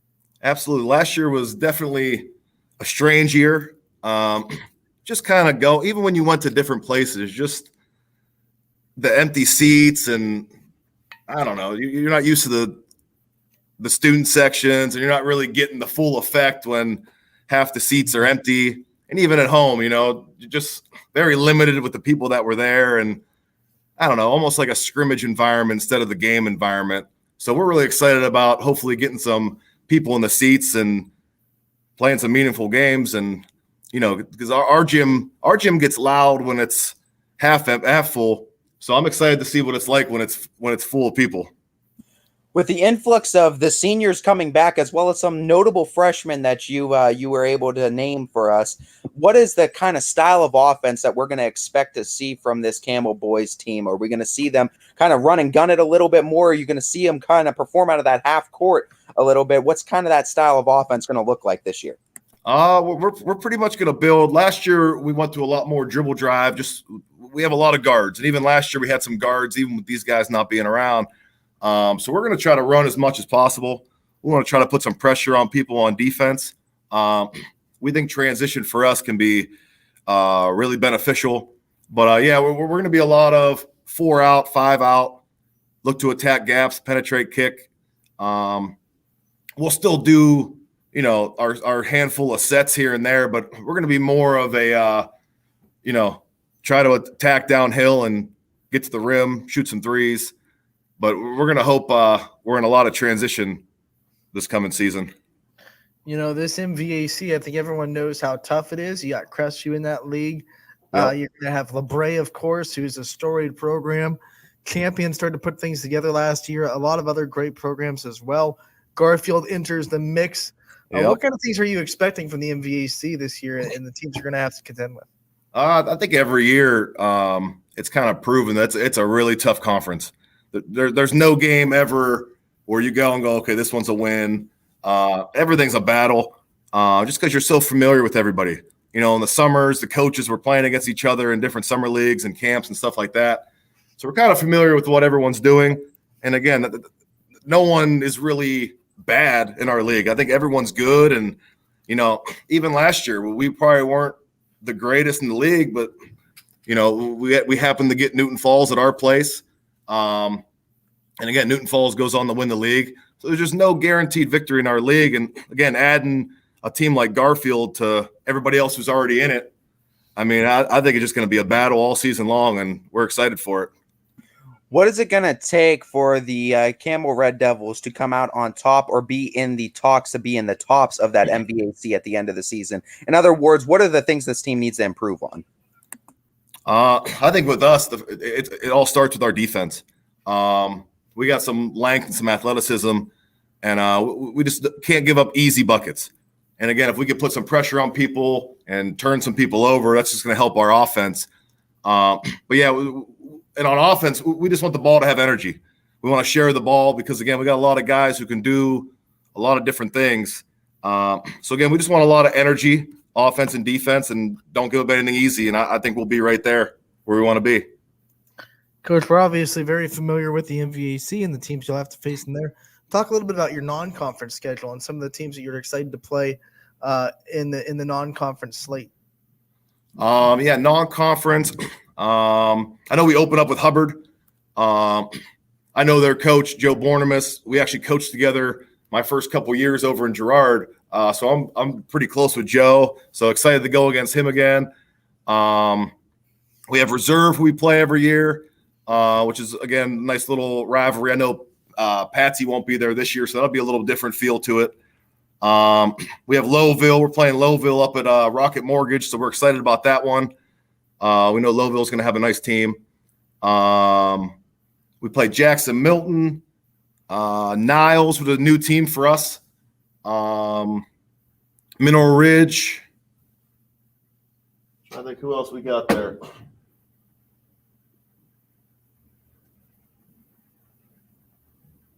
And Valley Christian and Badger. So Valley Christian will be a new one. We played them my first couple years here. We used to play them, and then we were kind of off for a while. So it'll be nice to kind of get that little rivalry going back together. So, yeah, we got a pretty good slate of non-conference matchups that we're pretty excited about. In your years there and your experience coaching this team, what is the biggest thing you've learned about yourself as a coach since coaching Campbell Memorial? Oh, man, that's a tough one there. I think the biggest thing is every day is a new day. You get something that happens the day before, and I'm sure it's with every coach. You get something that happens the day before, might drive you crazy, and they come the next day, and it's like nothing ever happened the day before. They might be making mistakes or doing something well the day before, and then completely opposite the next day. So just kind of taking each day like it's its own separate thing, and just hoping we don't make the same mistakes day after day. One of the things that you got to talk about with Campbell is just the pride that they take in who they are and who they play for. From your perspective as a coach, what makes you kind of proud to represent Campbell and to be on the sidelines and represent this community and the school system? I think it's a couple things. I think the people who played before us, I mean, Coach Daniloff being here, and I think they went to like 9 or 10 straight district finals. I mean, you don't see that too many places. Just to support the old timers, all those people that are excited, people that come to me during football season and just talk about how, we're excited for basketball, going to a road game at Garfield, which is like an hour and 10 minutes away for us. And, seeing some people who go to every away game, no matter what, just makes you excited, makes you proud to be a coach here. And it's awesome to see. We kind of did our little meet the team session, and I want to go a little bit further and kind of meet the rest of your staff. So go ahead and shout out some of your assistants as well as some of those big helpers that are going to be helping you out along the way during this season. Okay. A couple new additions to the staff. So same as last year, Bobby Marino's my assistant, Tyler Kilborn's with JV. Paolo DePasquale is coming over from McDonald. We're excited about having him. He's going to work with the freshmen and help us with JV and varsity. And Chuck McCrae's coming up to help us as well. He's going to be a volunteer with us, and he's going to do our intramurals. So we're excited about having new faces on the staff and excited to see what happens this season. What is your favorite thing about coaching at this level particular and being able to grow the relationships with the kids that you do? I think that's the biggest thing. It's just the relationships, just the talking every day, especially seeing them in school too, just always talking to them in their ear, seeing what they like, what they don't like. But just kind of that relationship. Because again, like these seniors are going to be in college next year. They're grown, they're adults. They're looking forward to the real world. So it's not so much babysitting anymore. So you're kind of getting to know them a little bit more on a personal level and then build that relationship for the years afterwards where, they're always welcome to come back and you keep in touch and, see what they're up to their next few years down the road here. My last question is not as much of a question more as it is just a promo. Tell all those Campbell faithful as well as everyone else that doesn't know about it yet why they should be in your gymnasium on November 30th when you're facing off against Hubbard. Yeah, November 30th. Like I said, there's a lot of excitement around town right now. There's nothing I need to say right now that people don't already know. We're excited about this group. This is a group we knew when they were in 8th grade, just with the groups kind of around them, that this was going to be a special year for us. So again, I think everyone in the city knows it. People around here know it. Now it's just on us to put in the work and make it a successful season and just see what happens at the end. Coach, I'm sure for you, November 30th cannot come soon enough. You're at the edge of your seat waiting for basketball season. Absolutely. Good luck in the preparation weeks and getting this team ready. Good luck this season, and I'm sure we'll be talking to you again real soon. Appreciate you guys having me on. That was Nick Cantorino, the head coach of the Camel boys basketball program. Happy to have him on and talk about kind of bringing back that tradition of Camel basketball. The most exciting part, too, and hearing that now firsthand, too, and getting those 4 seniors back, too, that returning for that tradition. And there's something special there that I don't think we didn't highlight as much. I wanted to ask a little bit more of a question, but it's something I want to touch on now. There's something special, and I think that speaks a lot to not only the coaching staff, but also the community of Campbell, that four students said they wanted to come back to finish out their high school careers at Campbell. And I feel like that speaks so much as far as the way of compliments the entire community of Campbell, as well as Memorial High School, as well as the coaching staff and what Coach Cantorino has done over there. I think that's all just compliments all of that program altogether, and I think this is going to be a fun season for the Red Devils.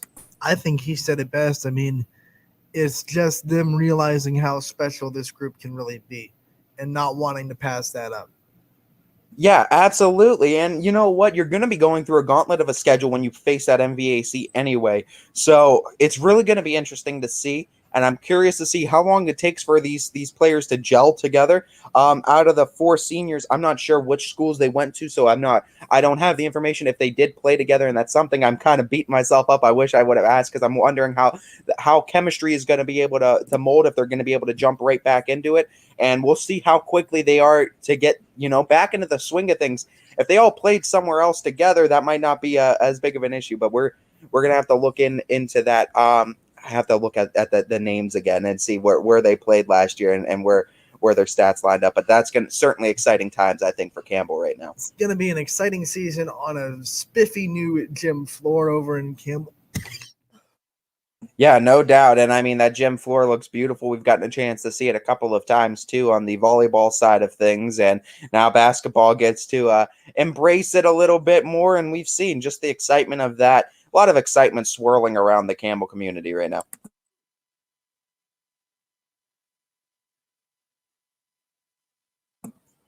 We good? You all good? Give me a minute. I sneezed. So all right. We're looking forward to that, as well as we have Coach Miller from Western Reserve Girls coming on after 1:45, I believe, is when he's due to come on. So we're going to get to talk with Western Reserve Girls head coach and talk about a little bit of the losses that they had, as well as what they're acquiring from middle school into the freshman years. And if there's one thing we know Coach Miller does, and what he does pretty well, he incorporates those younger girls a lot and gets them playing time, and he's really good at developing players as they get older. So a lot of compliments to Coach Miller, and we're excited to talk with him today.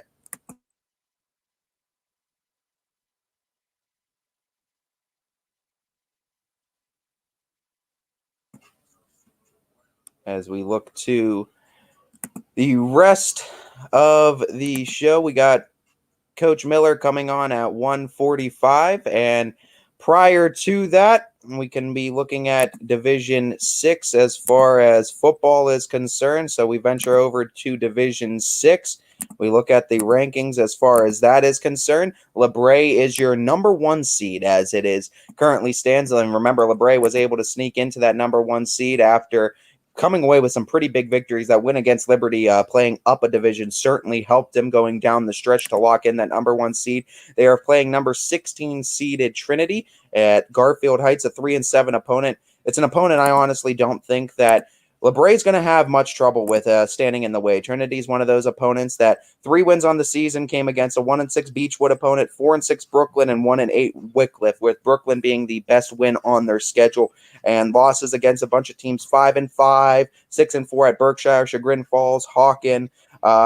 So you look at that and look at what LeBray's been able to do. I think LeBray definitely sits a lot prettier in Division 6, especially in this first round matchup.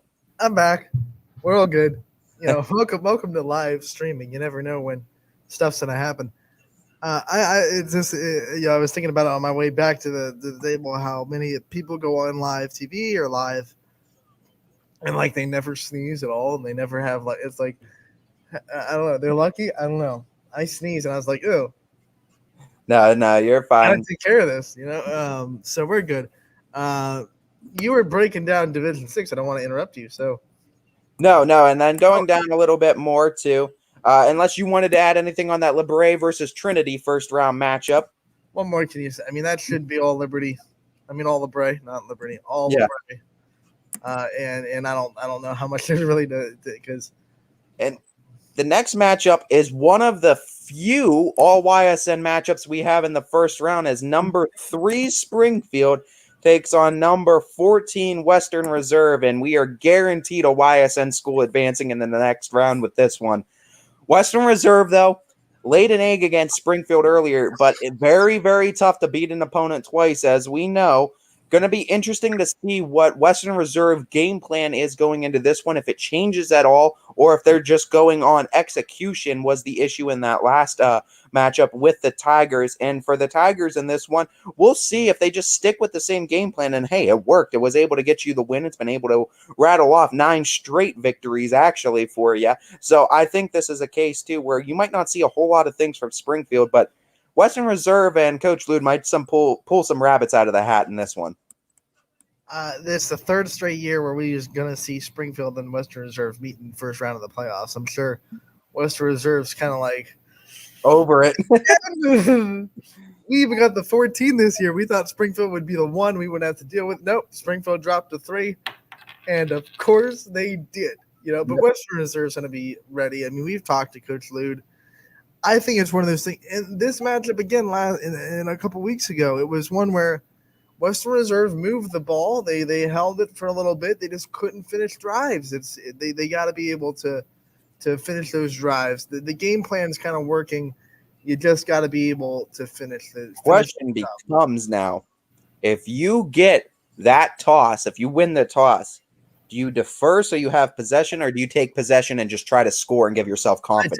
I take it. You got nothing to lose if you're Western Reserve. Especially playing at Springfield, too. You take it, you set the tone, you try to control the clock with your running offense. And, of course, it could backfire if you go 3 and out, you punt, and you're down 7-0, and then, Springfield. Well, that's the biggest thing.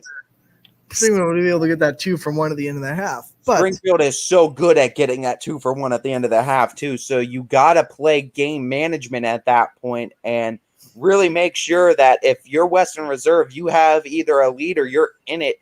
Because if you're down by 7 with Springfield having the ball with 3 minutes left in the first half, that down by 7 could be down by 21 in a blink of an eye, and then it feels like it's an insurmountable lead.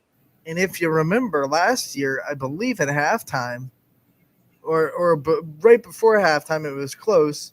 Springfield had a really big, I think it was a punt return or something, like a really big kind of play to let them score. And they got the ball at the half. They scored again. And just like that, Western Reserve was down by 21 points. And exactly. And that's what you got to be careful of. And you have to be aware of if you are Springfield, is that Western Reserve, they have a game plan that I feel like can work. Its execution that is coming up a little bit short. And like we said, too, it was the same case with South Range against Hubbard. Teams have game plans, I think, that are out to beat these teams. Executing is a different question. I do think Western Reserve has the right idea. Game management, time management, control that clock. Don't let Springfield have the ball as much. Win time of possession. I think that is the right strategy. Executing that strategy is a whole nother question when it comes to the Tigers, though. Well, they have 3 out of the 4 important keys to that formula. The last one is just finish drives with touchdowns. Exactly. And if you finish those drives, you can really make this competitive. And you could put Springfield on upset alert. But for me, in this one, and like I said, well, here's what we'll say. We'll wait for Friday for the picks. That's what I'll say. Here's what I'll say going forward into Division 6. What I'm going to say on this one, here's your best, I believe, all YSN matchup you're going to have of the entire weekend as number 8 United takes on number 9 Brookfield. And if that doesn't get you excited, I don't know what will. If you're a YSN fan, these are 2 very good teams. United just barely getting home field advantage. United winning the EOAC. Brookfield having a little bit of their struggles this season, but have looked really good against some really good teams this year. Finally got that win against Champion, I think, did a lot of wonders for Brookfield's confidence going into this one after dropping 2 to very tough opponents in LeBray and Garfield in previous weeks. But this is still a case where I think Brookfield is a team that we've seen them compete with Springfield, albeit Springfield was struggling with their offensive line a little bit, but they exploited that and they were able to take advantage and compete with a very good Springfield team. If you can see them, if they're healthy too, that's the biggest thing. The line game of Brookfield is what's going to be able to control how much they can give and take in this one versus United. And we know United is just such a complete team style of football, very similar to what Garfield's doing too. Here's what scares me if I'm a Brookfield fan. Their offense, as we've gone along in this season, has had the tendency to be kind of lethargic a little bit. And that United defense is no joke at all. They proved that against Southern. You got to be able to score more than 14 points to beat United. Yeah, absolutely. And their one loss came against an East Canton team where they lost 13-7, and they haven't looked back since then. And they haven't scored under 30 points with the exception of against Southern where they scored 28, but they didn't score under 30 since that point. Or excuse me, they did score 28 twice, I should say, against Crestview and against Southern, both quality opponents. And the biggest thing I think for United is after they lost to East Canton, it was a 28-21 victory over a Division 5 team in Crestview. And remember, playing up a division, so that helped them out in the standings. But listen to these scores the next few weeks. 33-0 versus Latonia, 33-12 versus Columbiana, 47-12 versus East Palestine, 34-7 versus Wellsville, 35-6 versus Lisbon, 28-6 versus Southern. And I don't care about the records of those teams. They did it to every single one. Whether you were 1-9, whether you had no wins, whether you were 7-3, their defense did work against all opponents. And that's going to be the biggest thing for United going into the playoffs. Yeah, and I think Southern was their chance to kind of say, hey, we're real, because up until then, all those opponents you listed out were non-playoff teams. So it was like, okay, your defense is shutting down teams they should shut down. Congratulations. They came into that Southern game in a Southern offense that has been rolling on all cylinders all season, and United held them to 6 points. When Crestview is the only team on the entire season that has scored over 20 on you, you know your defense has done something well.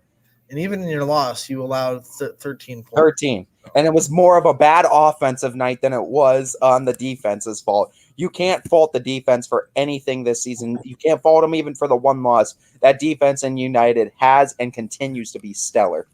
And it's because they're a unit, like their offense. It's not like one guy having 150 tackles and dominating defensively. They work as a unit from the line to the secondary to the linebackers. They all just go and execute their job. That's all they do. And that's all you need to do, especially when you play that style of football that United does. If everyone does their job, you can go a lot further than you may think. And United, with that first home matchup, too, that's going to be big, I think, with the United faithful behind them. It's a tough matchup, too, versus Brookfield. And so that's going to be a tough one to pick on Friday. Stay tuned for our very exciting Friday pick'em where we go into the playoff matchups on Friday and Saturday and pick those. Yeah, and with a few minutes here, I'm going to go ahead and just run through at least the 3 matchups we could talk to them about if we want to. We have 3 matchups in Division 7, and that takes you through all of our matchups in the playoffs, too. So we have number 3, John F. Kennedy, Warren JFK, taking on Monroeville, number 14 seed. That's going to be one that's going to be interesting. Of course, JFK coming in 6-2. They play up all season long, and I don't think JFK, if I want to be quite frank, I don't think JFK stumbles at all in this one. I think they're going to be able to take care of business in the first round. Frank. Yeah. Honestly. That's the F in JFK. It's John Frank Kennedy. I don't think so. They spell the middle name wrong, just completely wrong. Looking down the list though, as I think we're both in agreement. JFK, I think it's going to take probably until the second or third round before you see. I think JFK gets some stiff competition, especially being seeded in that top 3.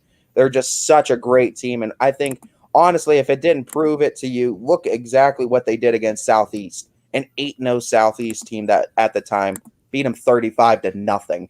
And if that doesn't prove to you that this is a team that means business and is the real deal in D7, beating a D5 8-0 team like that, that raises eyebrows, I think. By the way, the F is for Fitzgerald. I just looked it up. Yeah, you wanted to make sure I wasn't accidentally. It would have been really awesome if it was Frank. It is not, and I had a sneaky suspicion it wasn't, but I had to look just to make sure.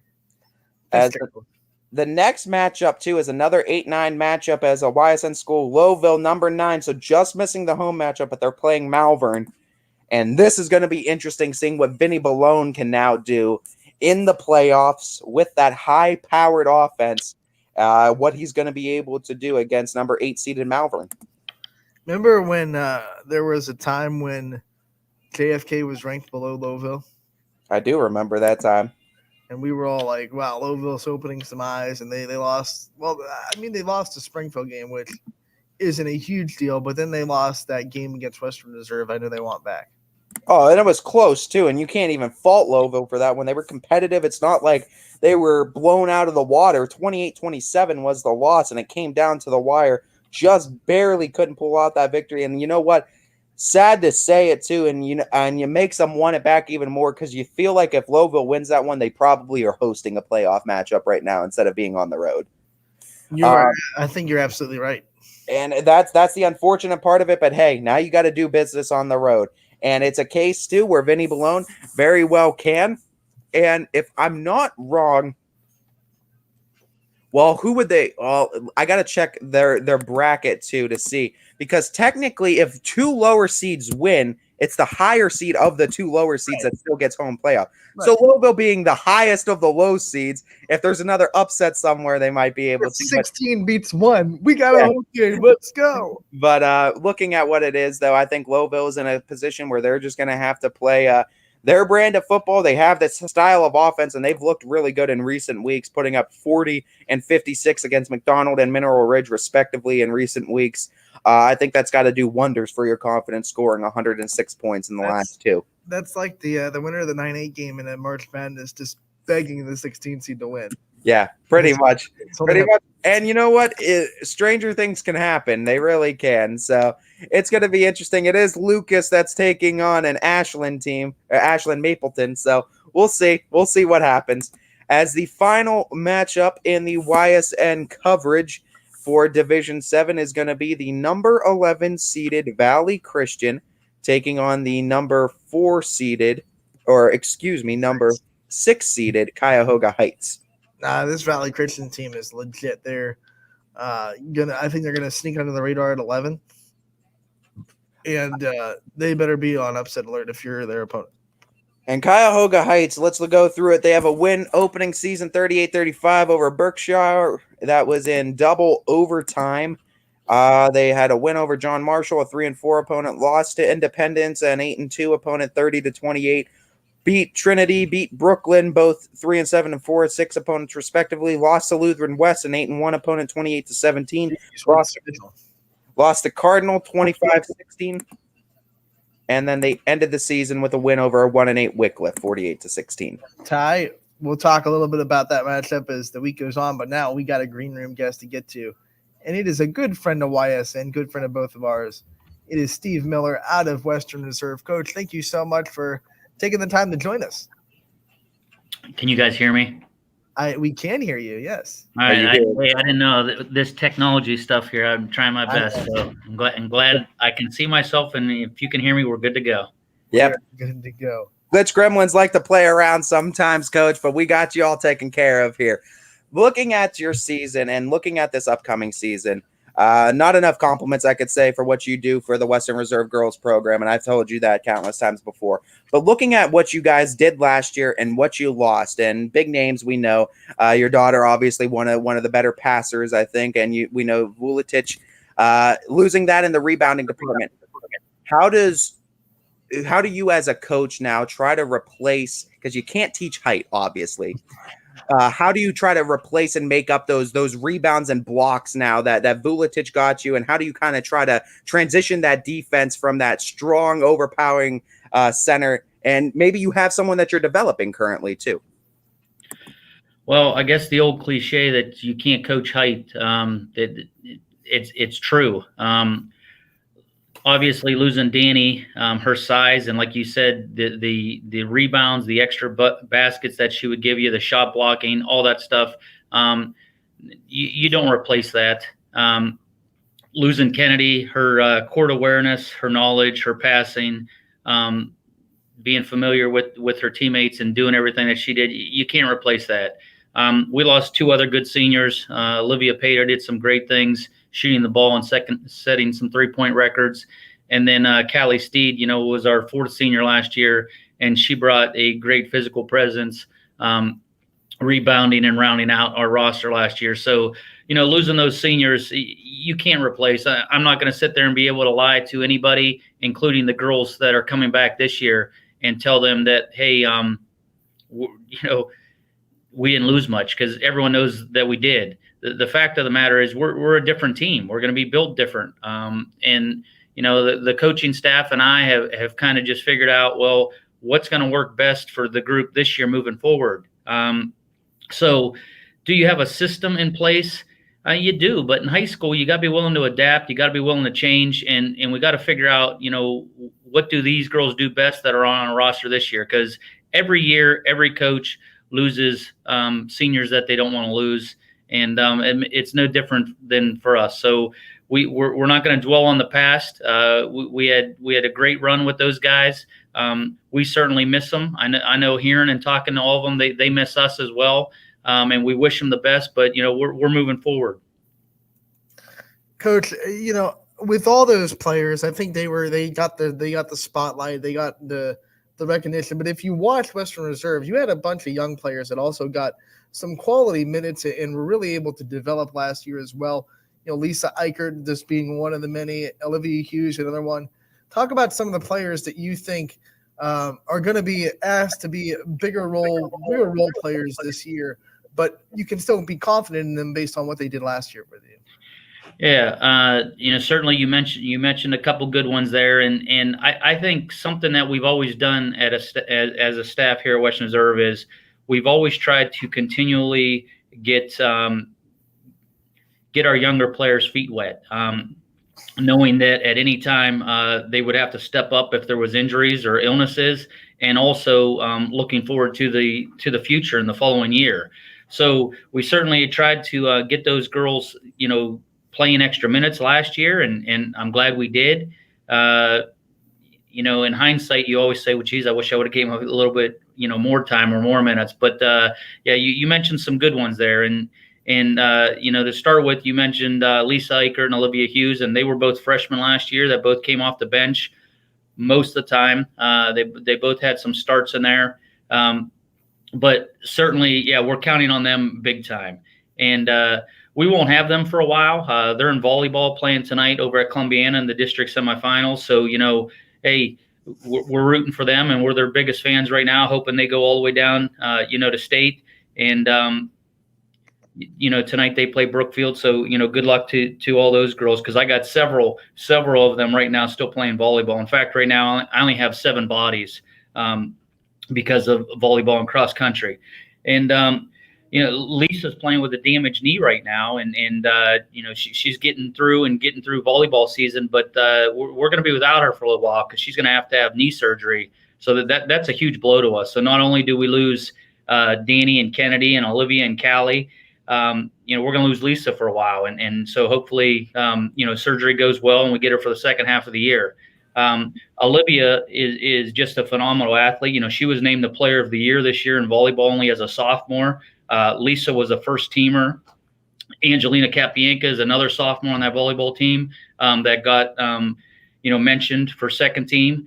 And then Allie Jones is another sophomore that didn't play for us last year, and she's going to be back this year, and she got honorable mention for volleyball. So talented sophomore class.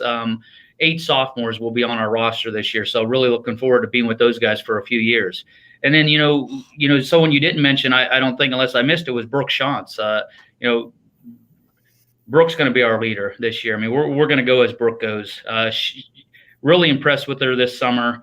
As far as mentally, I thought she took a lot of the younger ones under her wing. She was patient with them, understanding that we're going to have some growing pains this year. We will not have a senior on the roster. So we're going to look to our juniors. And, I'm going to have 3 of them this year in Brooke Shantz, Madison Leone, and Alexa Abrams. So we're going to be young.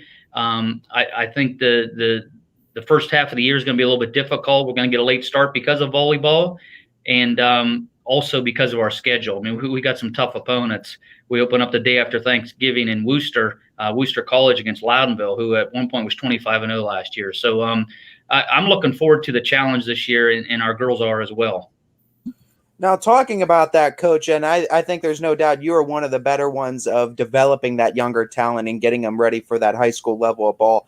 So when you play with a team that has no seniors on it and you have younger players, what is the kind of development going to be looking like? And what are kind of the areas you want to develop this team in to see them have that success down the stretch and still make a good run towards the end of the season in a very tough Scarlet tier of the MVAC? Well, yeah, I appreciate you complimenting me and saying that. And I mean, maybe I come off and portray that, but certainly maybe I pull my hair out a lot and I don't look as good as you. And that's because of it. But I guess you try to be patient. You try to remind yourself constantly that, we have a young group right now, and you can't compare them with teams previously. You have to kind of do that to measure the bar and to see where you're at. But at the same time, you're going to have to be patient. And I've told my coaching staff this, keep reminding me of that. And this is a 2-year project. And with having no seniors, you could kind of say that. You could kind of approach things, and you just don't want to overwhelm them and give them too much at once. We've always prided ourselves on defense. I've always prided myself on saying my teams are going to play very hard and be very fundamental. And, you know, that those fundamentals start with the youth and certainly with the junior high and with my coaches there. So when the girls come in the off season and during, fall, during some open gyms, when they finish up, we do fundamental stuff. So that's something that's a basis of our program. So I think if you have fundamentals, even when you're young, you're going to manage to hang in games. And then if you compete and play hard, that's going to give you a little bit of an extra edge too. The talent-wise, the skill, that's going to separate, the good teams from the great teams. And to be honest, I don't know where we are right now. There's a lot of question marks, and we're going to find out a lot about ourselves before Christmas. Man, this MVAC is just wide open this year. It's going to look so different.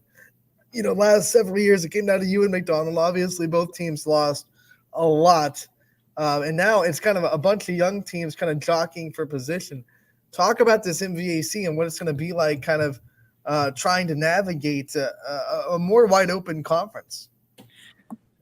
Well, because of that, that's one reason why I'm excited about this year. Certainly, there's a little bit of unknown. Like you said, the past few years, it's been Western Reserve and McDonald, and the other teams kind of chasing us. So a few years ahead of that, it was kind of like us and Jackson, and everyone kind of chasing us. So right now, who is it? And there's a lot of question marks. Certainly, as coaches and players, we know that the teams that have the most coming back. And for the most part, you mentioned some of my younger girls, but Brooke was my only returning starter. Springfield returns a couple, good starters. And obviously JC was a first teamer last year. And they had a girl that didn't play because she got injured in soccer, and she'll be back. So Springfield brings some talent back, and they also bring up a freshman group that won the league last year in junior high. So Springfield's obviously one of the top teams. But to be honest, I think right now Jackson Milton is kind of probably the favorite at this point. If games were to start today, Wilson and Williams, had great years. They're back. Another freshman in Darney, I think she had all league honors, and she started and played and had a lot to do with their success. And then they have a foreign exchange girl coming in from Spain. So she's a talented player. So right now I got to give the edge to Jackson Milton, with Springfield being right there. And then the rest of us are kind of chasing and seeing where we stand once we get into league play. Final overall question for you, Coach, and then we can we'll let you go here.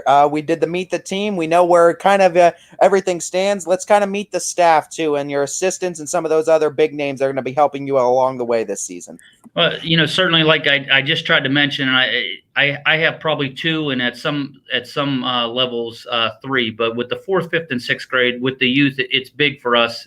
Aside from mentioning all them coaches, I just a little bit of a shout out to those guys, because starting the kids young, getting the numbers up, and having them enjoy it is huge for us. And I had 14 or 15 girls sign up in 5th grade this year, which is the most we've ever had at any level in our school. So that's awesome for the future. At 7th and 8th grade, I have Tammy Leone and Alexis Hughes. They've been there for a couple years. It's very important to lay the foundation of my expectations for those guys at junior high. And with Alexis playing for me, that's in the past, that certainly helps her and helps the girls moving forward for what I expect. At the high school, huge turnover. I lost my assistant coach Brogan that had been with me for 8 years. So again, aside from losing some of my great players, I lost a great coach this year. So, obviously that was my security blanket. So, this year I added Joy Eichert, which is, Lisa's mother. And then I added Bill Capabianca, which his daughter Angelina is playing on my team. Now these are coaches that I trust, I believe in. We've got together, we've met, we're getting all on the same page, and that's what the beginning of this year is for. And these are people that I'm going to have to lean on and count on for this season. Coach, thank you. Coach, thank you so much for joining us today. It was great to hear from you. We know you're going to have success this season, and we'll talk to you again real soon. All right, thanks, guys. All right, we got to get out of here. It is nearly 2:00, so Casual Sports Podcast coming up next, and we'll see you tomorrow from 12 to 2.